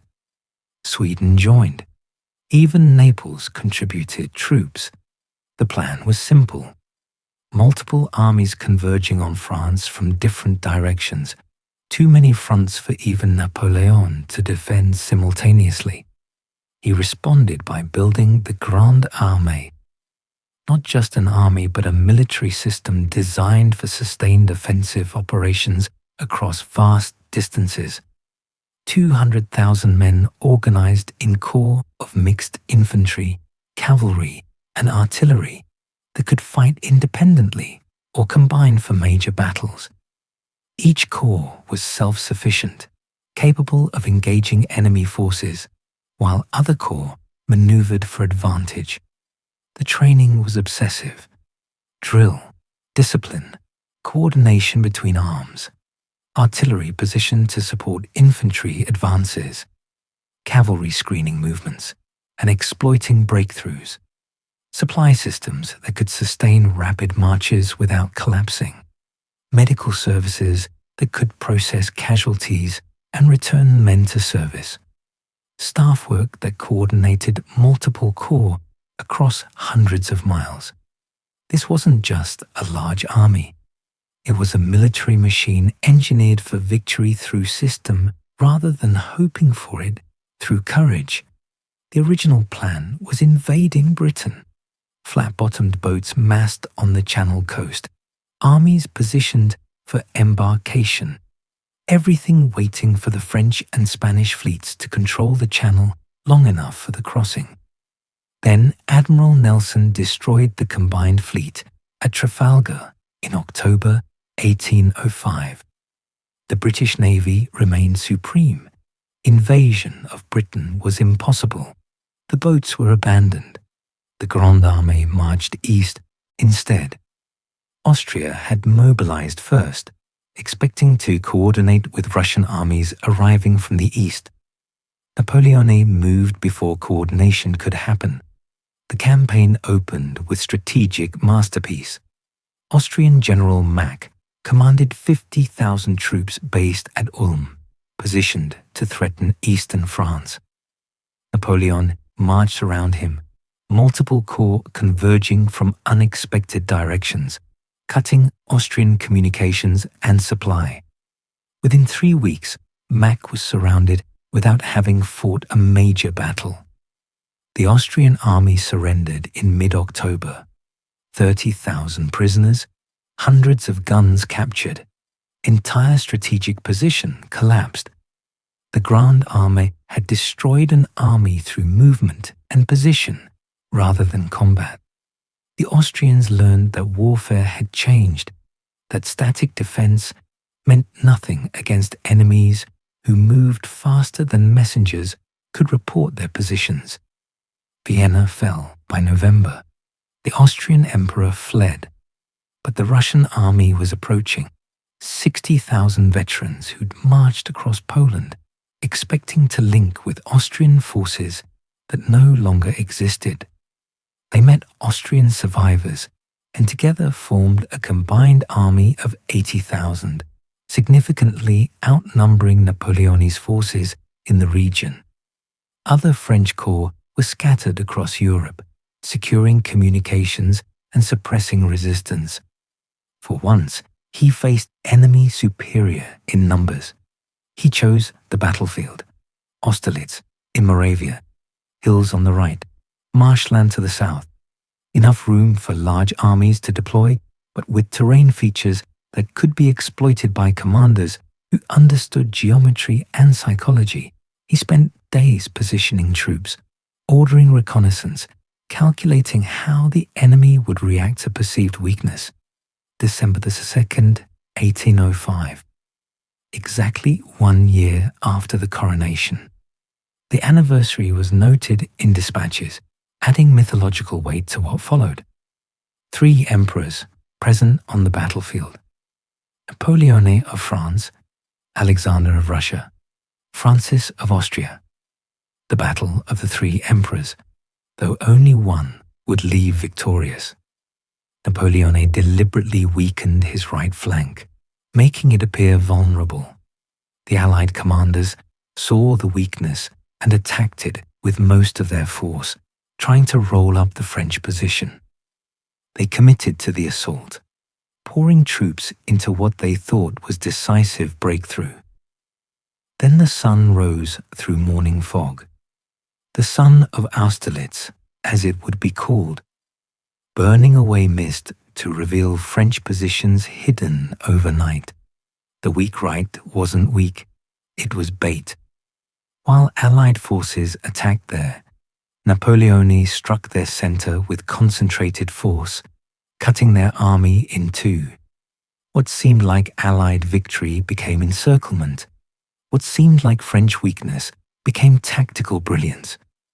The center shattered. Allied forces tried to retreat across frozen ponds. French artillery bombarded the ice. Men and horses drowned in freezing water. Entire regiments ceased to exist, swallowed by geography and gunfire. By afternoon, the Allied army was destroyed.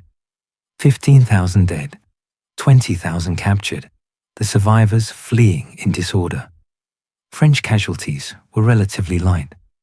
Austria sued for peace immediately. The Treaty of Pressburg stripped Habsburg territories, transferred vast regions to French control or French allies, established French hegemony in Italy and southern Germany. The Holy Roman Empire was effectively dead, though the official dissolution would wait another year.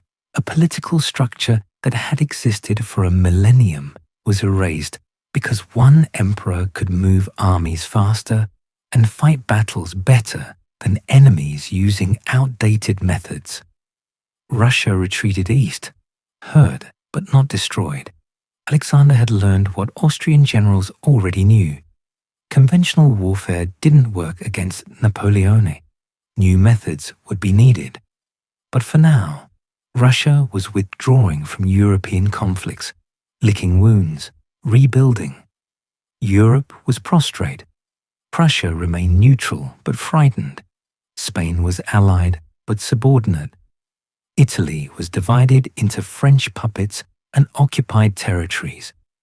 German states scrambled to join the Confederation of the Rhine under French protection, abandoning centuries of allegiance to Austria. Only Britain remained defiant, protected by water and Nelson's posthumous victory at Trafalgar. The form of empire was complete now. France was the core. Satellite states surrounded it, governed by relatives or loyal marshals. A family business expanded across continental Europe. The map was being redrawn according to one man's vision of how power should be distributed, which meant distributed to benefit him. He was 36 years old, from Corsican refugee to Emperor of the French to Master of Europe in barely a decade. The velocity of success was almost incomprehensible.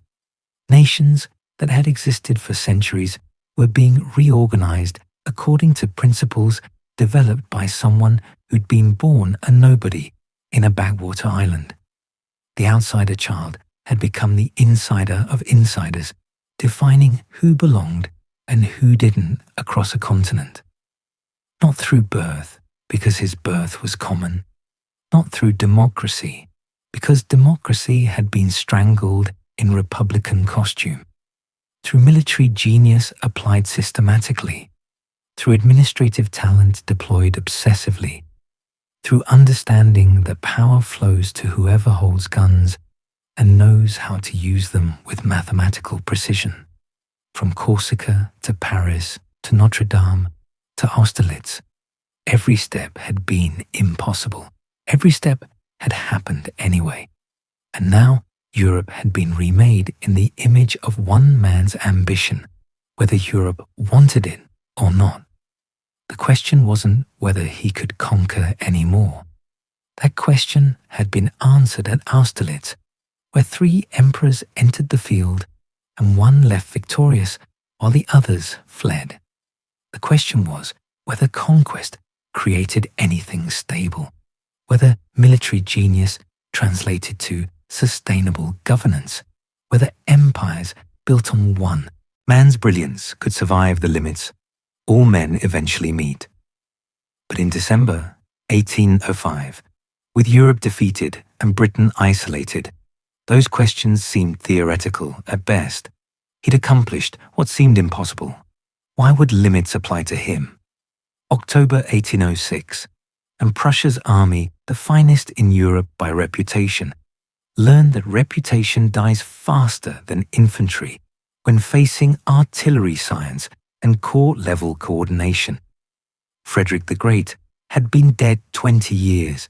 His military system remained, perfectly preserved, brilliantly outdated. Prussian generals still used his tactics, his formations, his strategic principles. They'd worked in 1760. Modern warfare had moved on. The Prussians hadn't noticed. The Fourth Coalition had formed predictably. Russia was always available for British-funded anti-French alliances.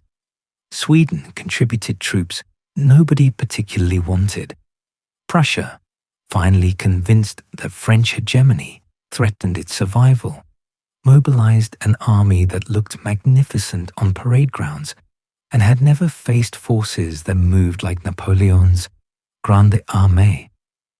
The Duke of Brunswick commanded Prussian forces with the cautiousness of someone who'd watched the revolution devour armies and wanted no part of revolutionary warfare. He maneuvered carefully, maintained supply lines properly, followed all correct procedures for 18th century conflict.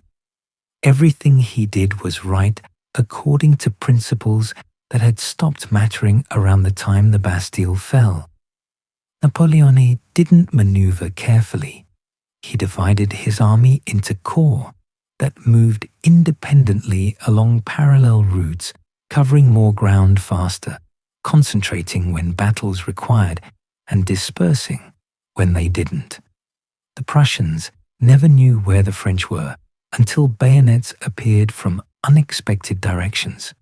October 14th, 1806. 2 separate battles happened simultaneously. Napoleon fought Prussian main forces at Jena. Marshal Davout, with a smaller corps, encountered what turned out to be the larger Prussian army at Auerstedt. Both battles ended in French victory. Jena was tactical masterpiece. Auerstedt was Davout being brilliant against superior numbers. Together, they shattered Prussian military power in one afternoon. The Prussian army didn't retreat in order. It disintegrated. Units fled independently. Officers lost contact with commands. Supply systems collapsed. The Grande Armée pursued relentlessly, cavalry harassing retreat, infantry forcing surrenders, artillery bombarding anything that tried to make stands. Within 2 weeks, fortresses that should have held for months were surrendering. The army that had been Prussia's pride ceased to exist as coherent fighting force. Berlin fell in late October. Napoleon entered the capital of Frederick the Great, walked through palaces where Prussia's military genius had planned conquests, stood in rooms that commemorated Prussian glory.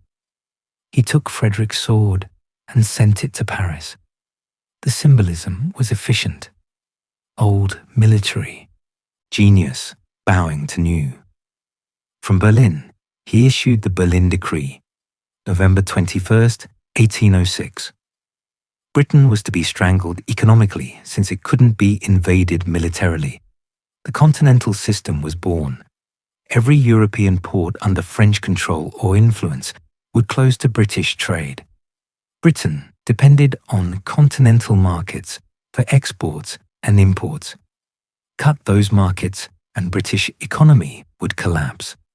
British government would fall. The war would end without needing to defeat the Royal Navy. The theory was elegant. Britain's strength was trade and industry. France controlled continental Europe. Simple geometry suggested Britain would capitulate rather than face economic ruin. What the theory overlooked was enforcement difficulties, smuggling incentives, and the particular stubbornness of islanders who'd faced Spanish Armada and survived worse than economic blockade. But in November 1806, those problems seemed manageable. Prussia was prostrate. Austria was defeated. Russia was the last continental power resisting, and Russian armies were approaching through Poland, slowly, because Russia did everything slowly except losing battles quickly. The Polish campaign became winter misery, muddy roads that swallowed supply wagons, villages too poor to provide adequate provisions, population that remembered being partitioned between Russia, Prussia, and Austria, that had complicated feelings about French liberation that looked suspiciously like occupation. The Grande Armée moved through conditions that foreshadowed Russia proper, without quite reaching Russian levels of geographic hopelessness. February 1807, and the Battle of Eylau happened in blinding snowstorm that turned battlefield into white chaos. Neither commander could see properly. Artillery fired into masses they hoped were enemy. Infantry advanced into blizzard, unsure what they'd encounter. Cavalry charges disappeared into whiteness, and sometimes returned diminished, sometimes didn't return. The carnage was exceptional even by Napoleonic standards. 25,000 men dead from French forces. Similar casualties for Russians. The snow turned red, then pink, then white again as fresh snow covered the blood. When the storm cleared, both armies occupied roughly the positions they'd started from. Tactical draw, strategic nothing, just bodies frozen in drifts, and both sides too hurt to continue immediately. Napoleon claimed victory in dispatches to Paris. The Russians claimed victory in dispatches to St. Petersburg. The soldiers who'd survived knew better. Nobody won at Eylau. Both sides lost, and the snow covered the evidence before spring thaw revealed the magnitude of waste. But he recovered faster than Russia did. The Grande Armée's system of reinforcement and organization meant casualties could be replaced, units rebuilt, offensive capability restored. By June, he was ready for decisive battle. The Russians obliged at Friedland. June 14th, 1807. The Russian army positioned itself with river behind it, limiting retreat options, banking on defeating French forces before geography became disadvantage. Napoleon recognized the situation instantly. Enemy trapped against river, nowhere to run if line broke. He delayed engagement until late afternoon. Let Russians think they were winning minor skirmishes, then committed everything when light was fading and Russian confidence was highest. The attack shattered Russian center. Units tried retreating across bridges that couldn't handle traffic. Pontoon bridges collapsed, men drowned in the Aal River. Those who made it across were pursued relentlessly. By nightfall, Russian army was destroyed as fighting force. 40,000 casualties. The Grande Armée had delivered the decisive battle that Eylau failed to provide. Alexander had no choice but negotiate. His army was broken. Austria wouldn't help. Britain was useful for subsidies, but couldn't save Russia from French invasion. Prussia was occupied. The mathematics of power suggested peace was better than continued catastrophe. The meeting happened at Tilsit, on a raft in the middle of the Niemen River. Neutral territory literally floating between empires. June 25th, 1807. Two emperors. Napoleon was 37, master of Western and Central Europe, victorious everywhere except sea battles. Alexander was 29, defeated but still dangerous because Russia's vastness made conquest impractical even for brilliant generals. They negotiated for weeks. The treaties that emerged humiliated Prussia, reduced it to rump state half its former size, imposed massive indemnities, stationed French troops permanently. Prussia went from great power to French satellite almost overnight. Russia's terms were gentler. Alexander recognized French hegemony in Western Europe. He'd join the continental system against Britain. He'd mediate between France and Ottoman Empire. In return, Russia kept its territorial integrity, maintained great power status, and got vague promises about eventually acquiring Ottoman territories nobody currently controlled. The treaty was less agreement between equals and more acknowledgement of current power distribution. Napoleon controlled the continent. Alexander controlled the east. Britain controlled the sea. Spain was French ally. The continental system supposedly closed Europe to British trade completely. The Grand Empire seemed stable, dominant, inevitable. The empire itself had become family business on continental scale. Joseph ruled Naples, then Spain when Spanish situation deteriorated. Louis governed Holland, badly, with half-hearted enthusiasm for brothers' vision. Jerome got Westphalia, a German kingdom created from conquered territory. Sisters married princes or became princesses themselves. The Bonapartes, who'd fled Corsica as refugees, now wore crowns across Europe. The arrangement was feudalism rebuilt on modern principles. Not vassals owing military service to overlord, but relatives governing territories on behalf of emperor who appointed them. They administered according to Napoleonic code, collected taxes for French treasury, provided troops for French armies. In return, they got palaces and titles and the understanding that disobedience meant replacement. But Josephine remained childless. They'd been married over a decade. She'd had children from her first marriage, proving fertility wasn't her issue. The problem was age or compatibility or simple biological chance. Whatever the cause, the result was the same. No heir, no legitimate son to inherit empire built on personal genius. Divorce became inevitable. Not from lack of affection, he genuinely loved her in his way, perhaps the only person he'd ever loved without calculation. But emperors needed heirs. Dynasties required succession. Personal feeling mattered less than political necessity. The divorce was finalized in December 1809, carefully arranged to avoid scandal, generous financial settlement, public ceremony that maintained dignity while ending marriage. The replacement bride was chosen for maximum legitimacy. Marie-Louise of Austria, daughter of Francis II, Habsburg princess, connecting new French Empire to Europe's oldest ruling family. She was 18. He was 40. The marriage was pure politics. Austria needed peace with France. France needed Habsburg legitimacy. A teenage princess could provide both while, hopefully, producing the heirs Josephine couldn't deliver. They married in April 1810.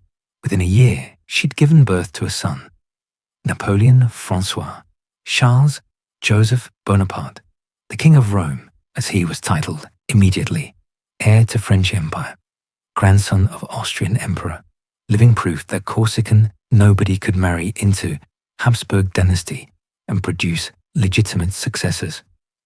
The Grand Empire reached its apex around 1810. French territory extended from Hamburg to Rome. The Confederation of the Rhine included most German states. The continental system supposedly closed every European port to British goods. French armies occupied Spain, garrisoned Prussia, monitored Austria, cooperated with Russia.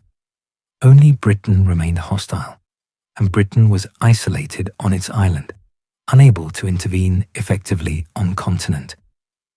Europe was now organized according to one man's vision of rational governance. Napoleonic Code provided legal framework. Meritocratic administration replaced feudal privilege. Infrastructure projects connected territories. Educational systems trained administrators. The system worked as long as worked meant efficiently extracting resources to fund French power rather than serving local populations. The map was unrecognizable from 1799. Ancient kingdoms had disappeared. New states existed purely because French power created them. Borders followed administrative logic rather than historical accident. Everything was rational, modern, organized according to principles about how Europe should work, rather than how it had worked for centuries. But the system had flaws that couldn't be solved through military genius or administrative efficiency. The continental system required every door in Europe to stay closed to British trade. But closing doors created incentives for smuggling. British goods entered through neutral ports, illegal channels, authorities willing to look the other way. Enforcement required constant vigilance, military pressure, the kind of authoritarian control that bred resentment even among supposed allies. Spain was already bleeding. Portugal remained stubbornly resistant. Russia complied officially while violating unofficially because Russian economy needed trade Britain could provide. The system worked only as long as every participant believed French power would punish violations. But power has limits. Armies can't be everywhere. Enforcement costs money, and resentment accumulates like debt, compounding quietly until payment comes due all at once. By 1810, the map of Europe was Napoleon's portrait. France extended to Hamburg and Rome. Family members sat on thrones from Naples to Amsterdam. Russia was his ally, supposedly. Austria was his in-law. The continental system supposedly strangled Britain through coordinated economic warfare. The Grand Empire looked permanent, inevitable, the natural result of one man's genius applied to European geography and politics. He defeated Austria repeatedly, humiliated Prussia to satellite status, fought Russia to negotiated peace, placed relatives on thrones across the continent. The victories kept coming, the system kept working, the empire kept expanding, and nobody could quite explain how a Corsican outsider had conquered most of Europe in barely a decade, except through recourse to genius and will and a particular kind of ambition that doesn't recognize obstacles as permanent. But empires don't collapse from outside pressure alone. They collapse when foundations rot from within, when systems built on one man's ability meet problems one man can't solve. Spain would teach that lesson. Russia would teach it again, harder. But in 1810, those lessons hadn't arrived yet. The empire looked stable, the emperor looked invincible, and Europe was learning to live under French hegemony, whether it wanted to or not. 1808, and Napoleon made his first catastrophic miscalculation. He thought Spain was just another kingdom to be reorganized according to rational principles. Spain thought otherwise. The Spanish situation had been deteriorating for years. Charles IV was weak, controlled by his wife and her favorite Godoy, governing badly while pretending everything was fine. The Crown Prince Ferdinand plotted against his father. The royal family was dysfunctional in ways that made intervention seem reasonable to anyone watching from outside. Napoleon summoned them to Bayonne. King, queen, crown prince, the whole corrupt apparatus. He'd mediate their disputes, restore order, modernize Spanish governance. They came because refusing French summons in 1808 was unthinkable. He forced Charles to abdicate, then forced Ferdinand to renounce his claim, then gave the Spanish crown to his brother Joseph, who'd been ruling Naples adequately and deserved promotion to larger kingdom. The Bayonne abdications were legal, signed documents, proper forms, witnessed by officials. The Spanish royal family sold their country to France for pensions and estates and the promise they'd live comfortably in French-controlled territories. On paper, the transfer was legitimate. Spain had new king, installed it through proper constitutional process, ready to govern according to Napoleonic code and rational administration. Spain rejected the entire proceeding. May 2nd, 1808. Madrid erupted. Not organized resistance, just spontaneous popular fury at foreign occupation disguised as legitimate succession. Citizens attacked French soldiers with whatever weapons they found: kitchen knives, cobblestones, bare hands when nothing else was available. The uprising was suppressed by afternoon. French troops executed hundreds in reprisal. Goya would paint it later, those executions, capturing something about how empires kill people for objecting to being conquered. But the uprising spread. Across Spain, cities rose against French occupation. Not because they loved Ferdinand particularly, he was barely more competent than his father, but because Spain belonged to Spaniards, not to foreign emperors who gave crowns to their brothers like Christmas presents. The Spanish army fought conventionally at first, major battles at Bailen and elsewhere, trying to defend Spanish territory through proper military engagements. They lost most of those battles. French forces were better trained, better led, more experienced. Conventional warfare favored the side with Napoleonic officers and Grande Armée discipline. So Spain stopped fighting conventionally. Guerrilla warfare was born in Spanish mountains and villages, small bands attacking supply convoys, ambushing isolated detachments, killing French soldiers who wandered alone, disappearing into population that sheltered them, fed them, refused to cooperate with French authorities. The little war, they called it, guerra pequeña, that became guerrilla in languages that borrowed the term. French forces couldn't counter it effectively. Station troops in every village and you scatter your army too thin.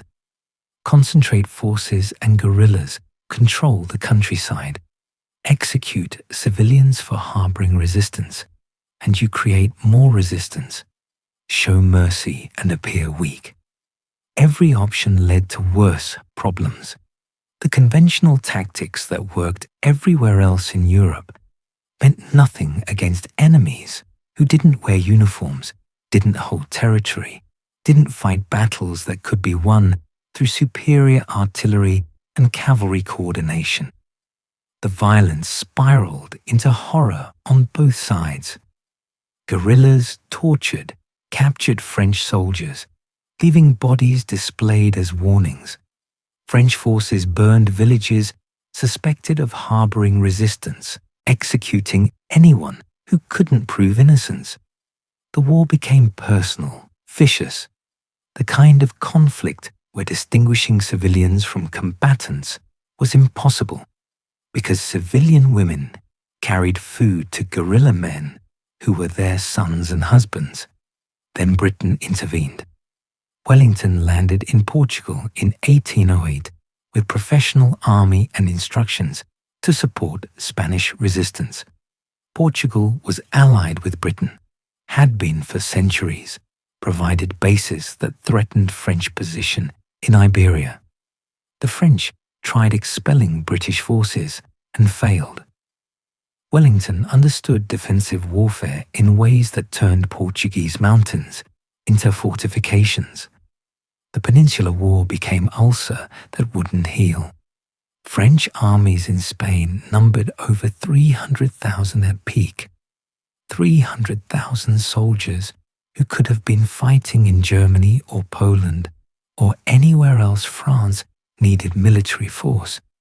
Instead, they were stuck in Spain, fighting enemies they couldn't pin down, losing men to ambush and disease and morale collapse.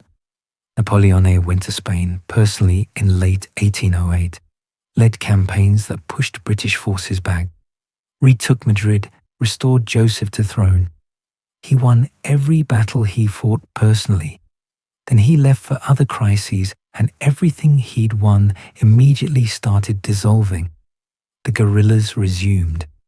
Wellington rebuilt British forces.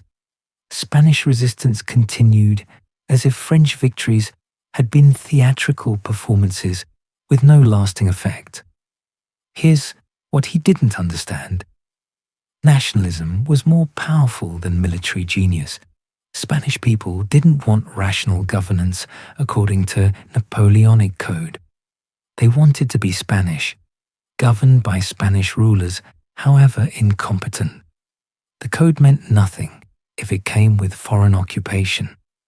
Rational administration meant nothing if it was imposed by armies that executed civilians for resistance. The same principles that had powered French Revolution, liberty, national self-determination, people choosing their own government, were now being used against French Empire.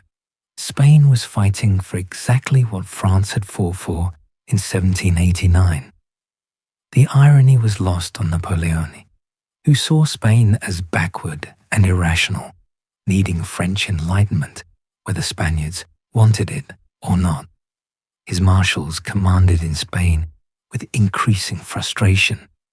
Conventional military logic said French forces should dominate. They won major battles repeatedly. They controlled cities and main roads.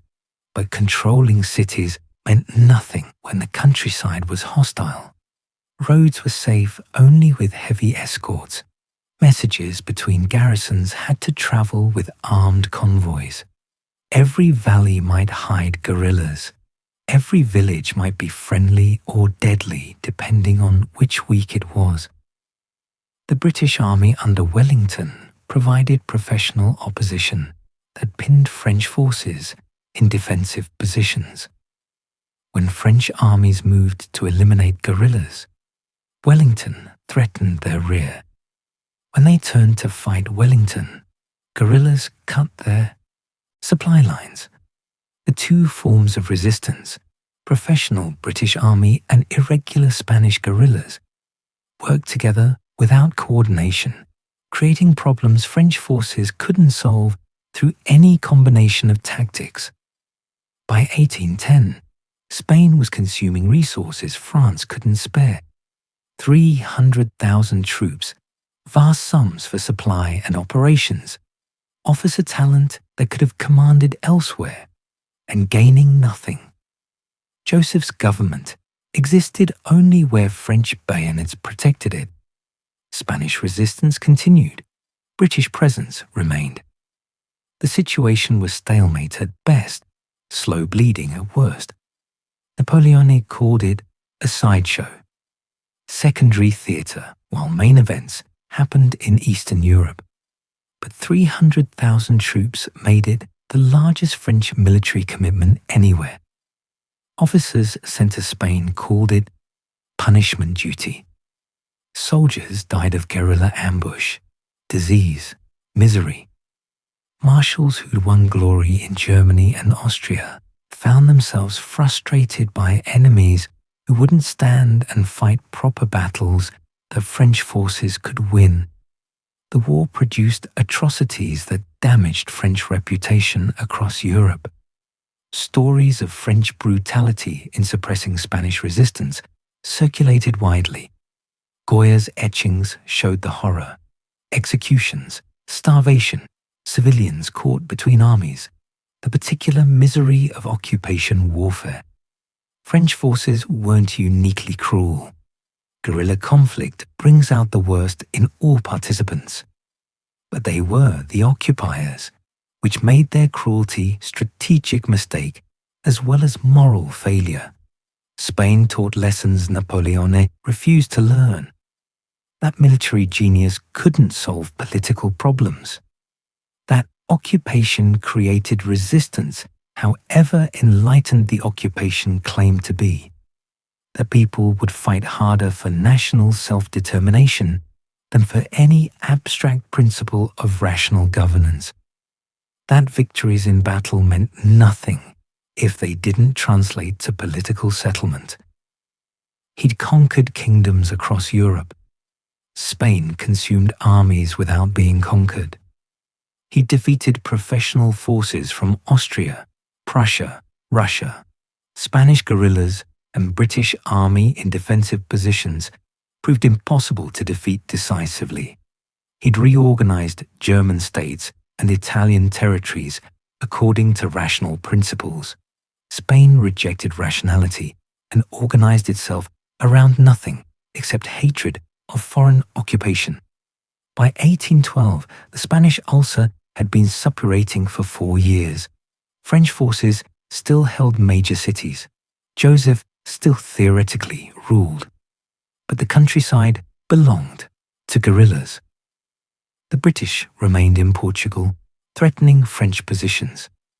Spanish regular forces had rebuilt and were learning to fight effectively. And 300,000 French soldiers were stuck in endless conflict that served no purpose except preventing humiliating withdrawal. The resources committed to Spain would be desperately needed soon. Russia was waiting. The continental system was failing, partly because enforcing it required military force that was tied down in Spain. The Grand Empire was stretched thin, maintaining control of territories that resented French presence. Spain was symptom and cause simultaneously, showing the limits of military power while consuming the military power needed to maintain empire elsewhere. But he couldn't leave, couldn't admit defeat in Spain without encouraging resistance everywhere, couldn't withdraw 300,000 troops without Spain collapsing immediately to British and Spanish forces. The commitment had to continue because abandoning it would destroy the image of invincibility that held the empire together. So the bleeding continued year after year, draining resources and lives and reputation while gaining nothing except avoiding admission of failure. The ulcer would suppurate for 6 years total. By the time it ended, the Grand Empire would be collapsing everywhere. Spain would be free. Wellington would be invading southern France, and 300,000 soldiers who died in Spanish mountains and villages would be permanent testament to the price of mistaking occupation for liberation. But Russia would make Spain look like a garden party. Russia would teach lessons in catastrophe that made Spanish disaster seem almost manageable by comparison. And those lessons were coming soon, inevitable as winter, deadly as frozen rivers that swallowed armies whole. June 24th, 1812. The Grande Armée crossed the Niemen River into Russia.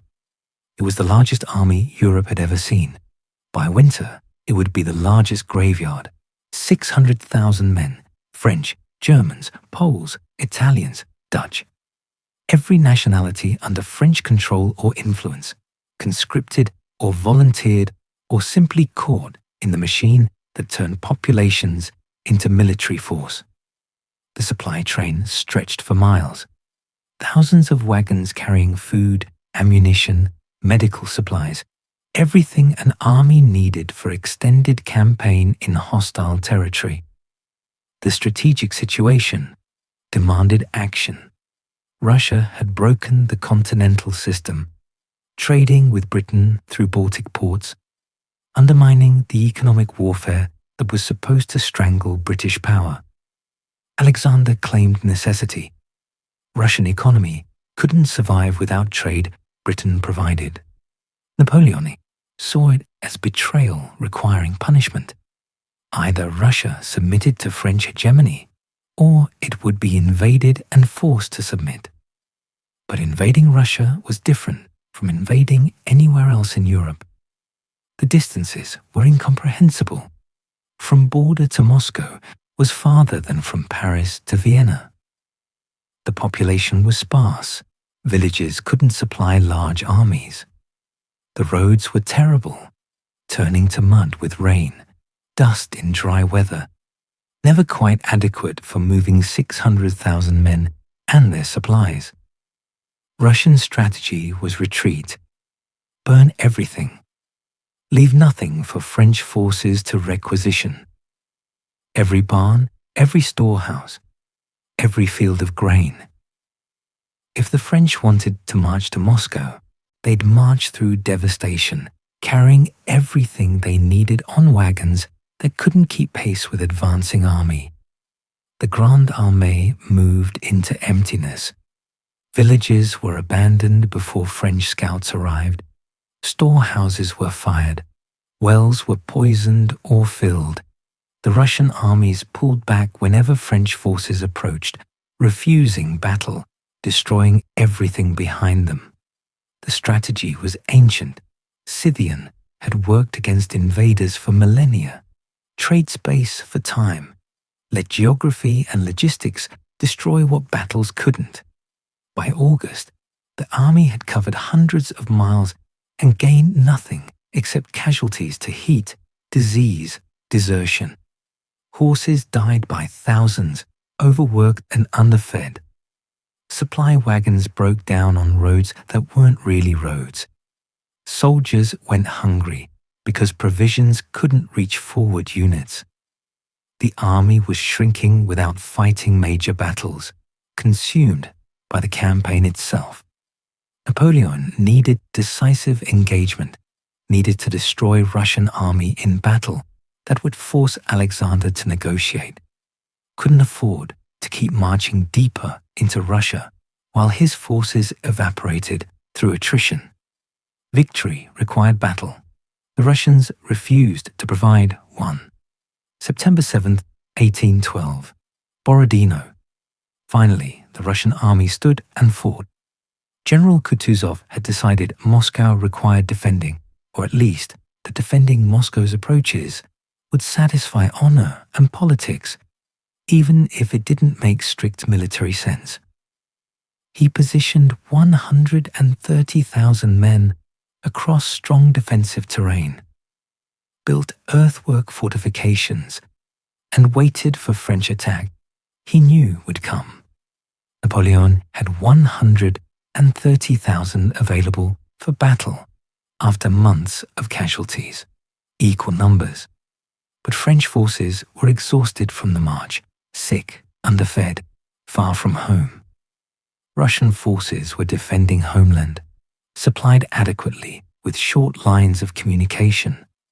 The advantages that usually favored French armies didn't exist at Borodino. The battle was frontal assault against prepared positions, not elegant maneuver warfare, just grinding combat where artillery pulverized fortifications and infantry tried taking ground through mass and courage. The bloodshed was extraordinary, even by Napoleonic standards. 70,000 casualties in one day, 30,000 French, 40,000 Russian. The smoke from artillery made visibility impossible. Units advanced into fire they couldn't see until they were already dying from it. The French took the field. The Russians retreated in order. Tactically, it was French victory. They held the ground when fighting stopped. Strategically, it was nothing. The Russian army survived, withdrew intact, would fight again. The French army was bleeding, too weak to pursue effectively, had won the battle without winning anything that mattered. Moscow was open. Kutuzov evacuated it rather than defending it, street by street. September 14th, and French forces entered Moscow to find it empty. Tlaton population had fled. The wealthy had taken their valuables. What remained was a city without people, without supplies, without anything useful except shelter from approaching winter. Then Moscow burned. Fires started in multiple locations simultaneously. Whether Russians torched their own capital to deny it to invaders, or whether fires started accidentally in abandoned buildings, the result was the same. The city burned for days. Whole districts reduced to ash. The shelter they'd counted on didn't exist. The supplies they'd hoped to requisition were consumed by flames. Moscow was victory that meant nothing, possession that provided nothing. Napoleon waited for Alexander to sue for peace. Surely losing Moscow would force negotiation. Surely the Tsar would recognize military reality and accept terms rather than continue futile resistance. Messages were sent, offering reasonable settlement. They went unanswered. The waiting continued through September into October. The army sat in burned Moscow, growing weaker daily. Supplies dwindled. Horses died from lack of fodder. Soldiers foraged in surrounding areas that had already been stripped bare. Discipline eroded. This was no longer the Grande Armée that had crossed the Niemen. This was armed camp of hungry men far from home, waiting for orders that made sense. October 19th, Napoleon ordered retreat, not strategic repositioning. Full retreat back the way they'd come, through territories already devastated by the advance, with winter approaching and no supplies available anywhere along the route. The retreat became horror. The temperature dropped. October cold became November freezing. Soldiers wore summer uniforms inadequate for Russian autumn, catastrophically insufficient for winter. Frostbite claimed more casualties than Cossack raids. Men woke with fingers blackened, toes dead, noses frozen beyond saving. The Cossacks harassed constantly, light cavalry attacking stragglers, cutting off isolated units, killing wounded who couldn't keep pace. Russian regular forces followed at distance, pressure that prevented stops, that forced continued march, even when stopping meant survival and marching meant death. Horses died faster than men. Without horses, wagons couldn't move. Artillery was abandoned. Supplies were left behind. The army shed equipment like skin, trying to become light enough to outrun disaster. Starvation became weapon more effective than Russian muskets. The supply system had collapsed completely. Villages they passed were already emptied by the advance. Soldiers ate horses when horses could be found, ate leather when horses were gone, ate nothing when everything was gone. Men walked until they couldn't walk, then sat down in snow and froze. The crossing of the Berezina River became catastrophe within catastrophe. Late November, the river wasn't fully frozen. Thick enough to block passage, not thick enough to support crossing. Engineers built pontoon bridges under fire from Russian forces on the far bank. The army tried crossing while being shelled, while ice floes threatened bridges, while press of desperate men made the bridges collapse under weight. Thousands drowned, some in the river when bridges failed, others crushed by panicking crowds trying to reach safety that receded ahead of them. Russian artillery made the bridges killing zones. Crossing meant death. Staying meant capture or execution. The choice was between different kinds of dying. Those who made it across continued west. December now. The cold that had seemed unbearable in November was gentle compared to December. Temperatures dropped below anything European soldiers had experienced. Breath froze instantly, skin stuck to metal. Wounded men begged to be left behind rather than carried because death would be faster than what awaited them on the march. The army ceased to be an army. It became a procession of ghosts shuffling west, leaving corpses at regular intervals to mark the path. No organization remained. No units maintained cohesion. Officers had no commands because soldiers were beyond following orders. Everyone moved individually towards the border they'd crossed 6 months earlier with flags and songs and confidence that geography couldn't defeat French military genius. December 5th, Napoleon left the army again, took a sledge and fast horses, traveled day and night to reach Paris, left Murat in command of wreckage that barely qualified as command of anything. The official reason was political crisis requiring his presence. The actual reason was that staying with dying army served no purpose except sharing their fate. He'd abandoned the army in Egypt. He'd abandoned them again in Russia. The soldiers who survived understood. Emperors don't die in snow with common soldiers.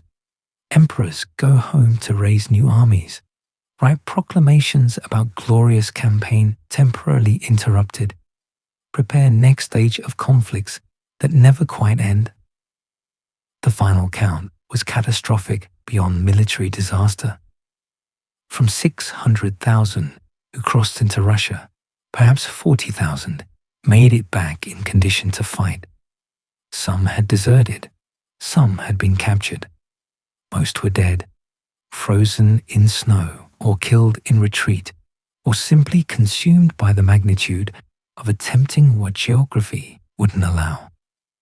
The Grande Armée was gone. The tool that had conquered Europe, that had won at Austerlitz and Jena and Friedland, that had seemed invincible for a decade, destroyed in 6 months by combination of scorched earth and winter cold and distances that made resupply impossible. Here's what Russia had taught. Empires have limits. Military genius can't solve logistical impossibilities. And some campaigns are mistakes that reveal themselves only after crossing the threshold beyond which retreat is still disaster. But advancing is worse. Russia was that campaign. The Niemen River was that threshold. The myth of invincibility died in Russian snow. The political consequences would follow soon. Every nation France had conquered, every alliance built on fear of French military power, every calculation based on French armies being unbeatable, all of it required believing the Grande Armée couldn't be destroyed. Russia had destroyed it. The wolves would smell the blood and circle accordingly. The outsider child had learned a lesson that came too late. That will and genius and mathematical precision about artillery trajectories meant nothing against winter that killed indiscriminately and distances that swallowed armies whole. That some victories aren't worth the cost of attempting them. That empires built on military power die when the military power dies. He'd rebuild armies before. He'd recover from defeat before. But Russia was different. Not defeat in battle where new battle might win, defeat by geography, by weather, by attempting to conquer what couldn't be conquered by any amount of tactical brilliance. The army was gone, the reputation was shattered, and Europe was watching, calculating, preparing to test whether French power was actually as broken as Russian corpses suggested. 1813, and Europe rose as one. Russia, Prussia, Austria, Sweden, even Spain. Everyone Napoleon had humiliated for a decade. now united with British gold and a simple goal: end him. The smell of weakness draws predators. Russia had proven French armies could be destroyed. Prussia, occupied and humiliated since 1806, saw opportunity for revenge. Austria, despite Habsburg daughter being Empress of France, calculated that family ties mattered less than balance of power. Sweden wanted Finnish territories. Spain wanted freedom. Britain wanted everything to return to how it was before Corsican upstart had redrawn the map. The Sixth Coalition formed with speed that suggested years of planning waiting for the right moment. Russia committed armies that had survived winter and tasted victory. Prussia mobilized with fury of humiliated power, remembering greatness. Austria hesitated longest. Marie-Louise was still in Paris. The King of Rome was still heir to French throne. But eventually, Austrian armies marched west too. Family sentiment couldn't overcome strategic calculation about which side would win. Napoleon rebuilt the army with conscripts. Teenage boys mostly.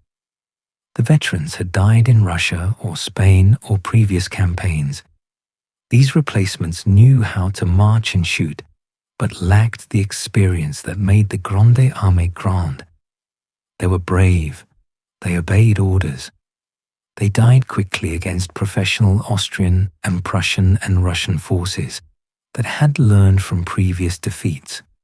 He won battles that spring and summer, not the crushing victories of Austerlitz or Jena, but tactical successes at Lützen and Bautzen that showed he could still outfight enemy commanders when numbers were roughly equal.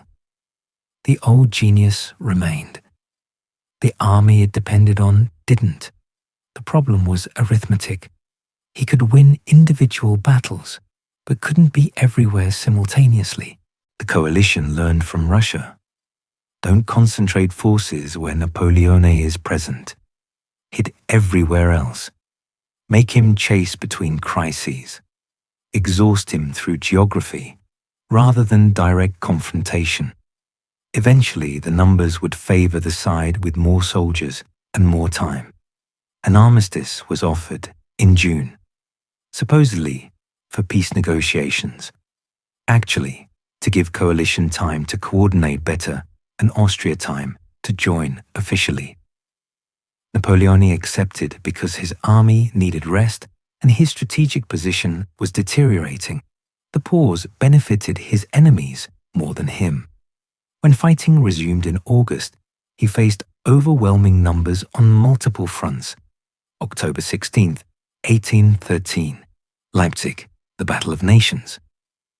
The name came from how many nationalities participated: Russians, Prussians, Austrians, Swedes, Germans from various states, against French, Poles, Italians, Germans from other states.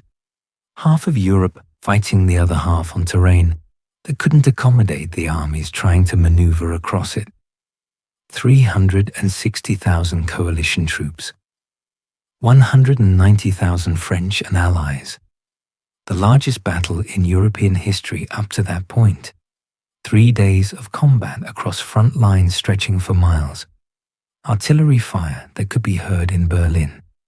Casualties that reached 70,000 by the time fighting stopped. Napoleon was surrounded. Coalition armies converged from north, south, and east. He'd positioned himself to defend Leipzig, hoping to hold long enough for reinforcements or diplomatic settlement. Neither arrived. Just more coalition troops, pressing from all directions, tightening the noose through sheer numerical superiority. The first day was French defensive success. Coalition attacks were repulsed, lines held. Casualties were higher for attackers than defenders. But holding ground meant nothing when enemy had infinite reinforcements and you didn't. The second day was stalemate. Both sides exhausted, regrouping, preparing for final phase.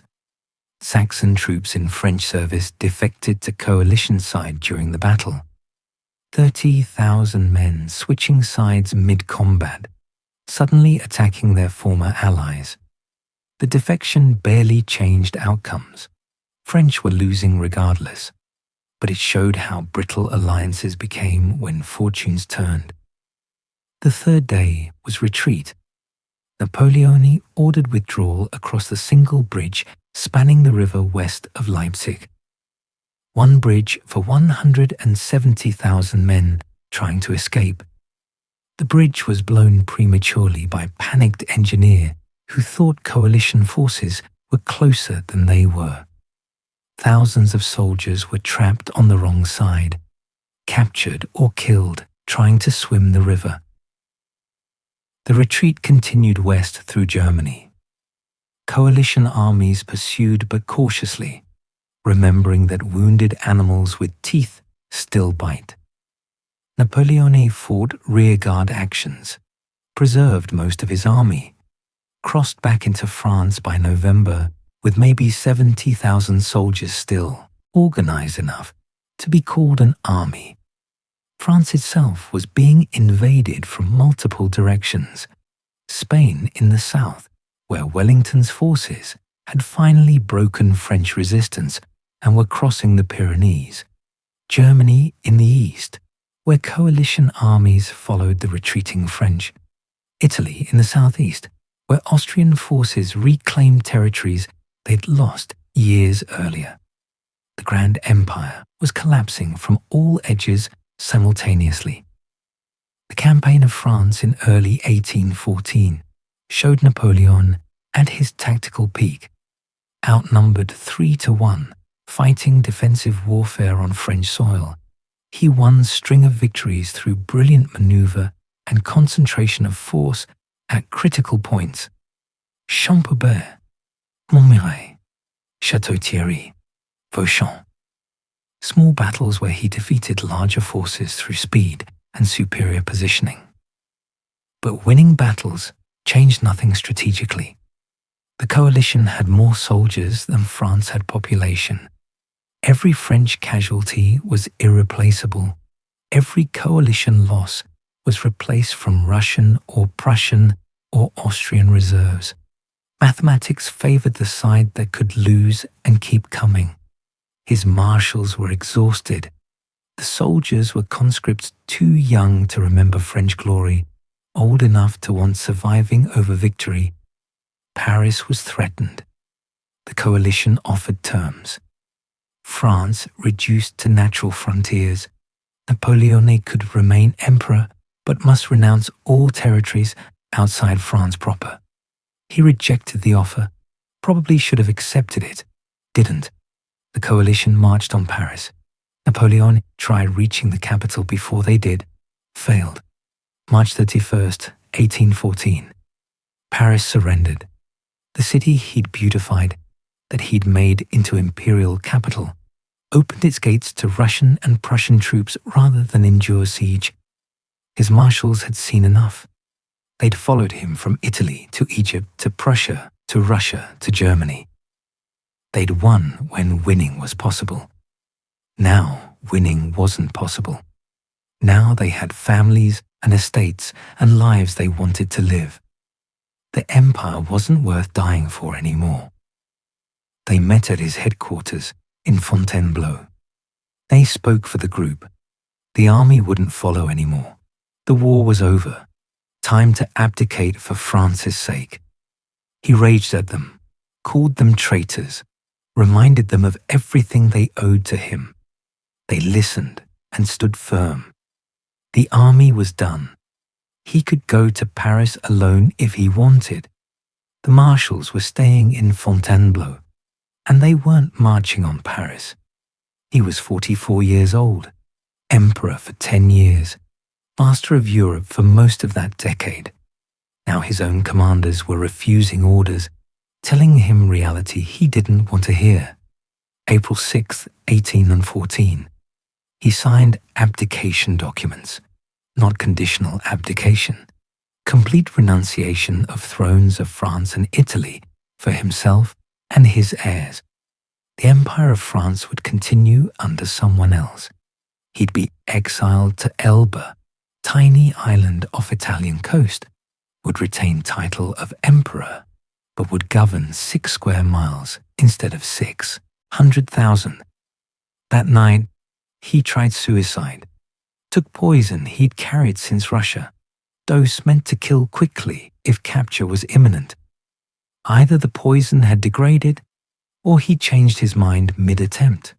He survived, vomited through the night, woke to find himself still alive and still facing exile. The Treaty of Fontainebleau was generous considering. He kept title emperor, got annual pension from French treasury. Marie-Louise and the King of Rome were supposed to join him on Elba eventually, though everyone probably understood that wouldn't happen. Austria wasn't sending Habsburg princess to live on Mediterranean rock with defeated emperor. The journey to Elba was educational in how quickly glory turns to hatred. French crowds that had cheered him tried to kill him when his carriage passed through southern France. Allied soldiers had to protect him from his own people who blamed him for 20 years of war and conscription and loss. He'd brought France glory. France remembered mostly the cost. May 4th, 1814. He landed on Elba, population of 12,000. Main town had maybe 4,000 people.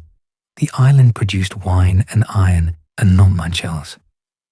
This was his empire now, 6 miles by 12 miles. 500 soldiers of his old Garda's army, a small house in Portoferraio as palace. He threw himself into governing Elba like it was France, improved roads, built infrastructure, organized administration, micromanaged everything from tax collection to sanitation. The island had never been governed so intensively. The inhabitants found it alternately impressive and exhausting. But he was 44, bored, aware that Europe was being reorganized at Congress of Vienna without his input, hearing that Louis XVI had governed France incompetently, that restored Bourbon were making everyone miss even wartime under competent emperor. Marie-Louise wasn't coming. His son was being raised in Austria, taught to be Austrian, not French. The empire was gone. France was gone. Family was gone. He'd lost everything except his life and his title, an island no one particularly wanted. Europe celebrated his exile. Bourbons toasted a restoration of legitimate monarchy. Britain reduced military spending. Austria and Russia negotiated European settlement based on France being permanently weakened. Everyone assumed the story was finished, that Napoleon was a historical figure now, rather than current threat. The outsider child had been caged on island almost as small as the one where he'd been born, from Corsica to Elba, from Mediterranean rock to Mediterranean rock, the geography suggesting cycles and repetition. He'd ruled most of Europe. Now he ruled 500 soldiers and 12,000 civilians who mostly wished governing was less enthusiastic. But the thing about cages is that they work only if the prisoner accepts imprisonment. And Napoleon had spent 44 years not accepting limits anyone tried imposing on him. Elba was 6 miles long. For a man who'd ruled from Hamburg to Naples, it must have felt suffocating. For a man who'd crowned himself in Notre Dame, governing Portoferraio must have felt like a cruel joke. Europe was celebrating. Restored monarchies were fumbling governance. The Bourbons were proving why revolutions happen. And on Elba, a man who'd lost empire was watching France, calculating, remembering that French people had loved him once, might love him again if alternative was incompetent royalty that understood nothing about how modern societies actually functioned. The story wasn't finished. Europe just thought it was. Exile works when the exiled accept being exiled. Napoleon had never accepted anything except opportunity to try again.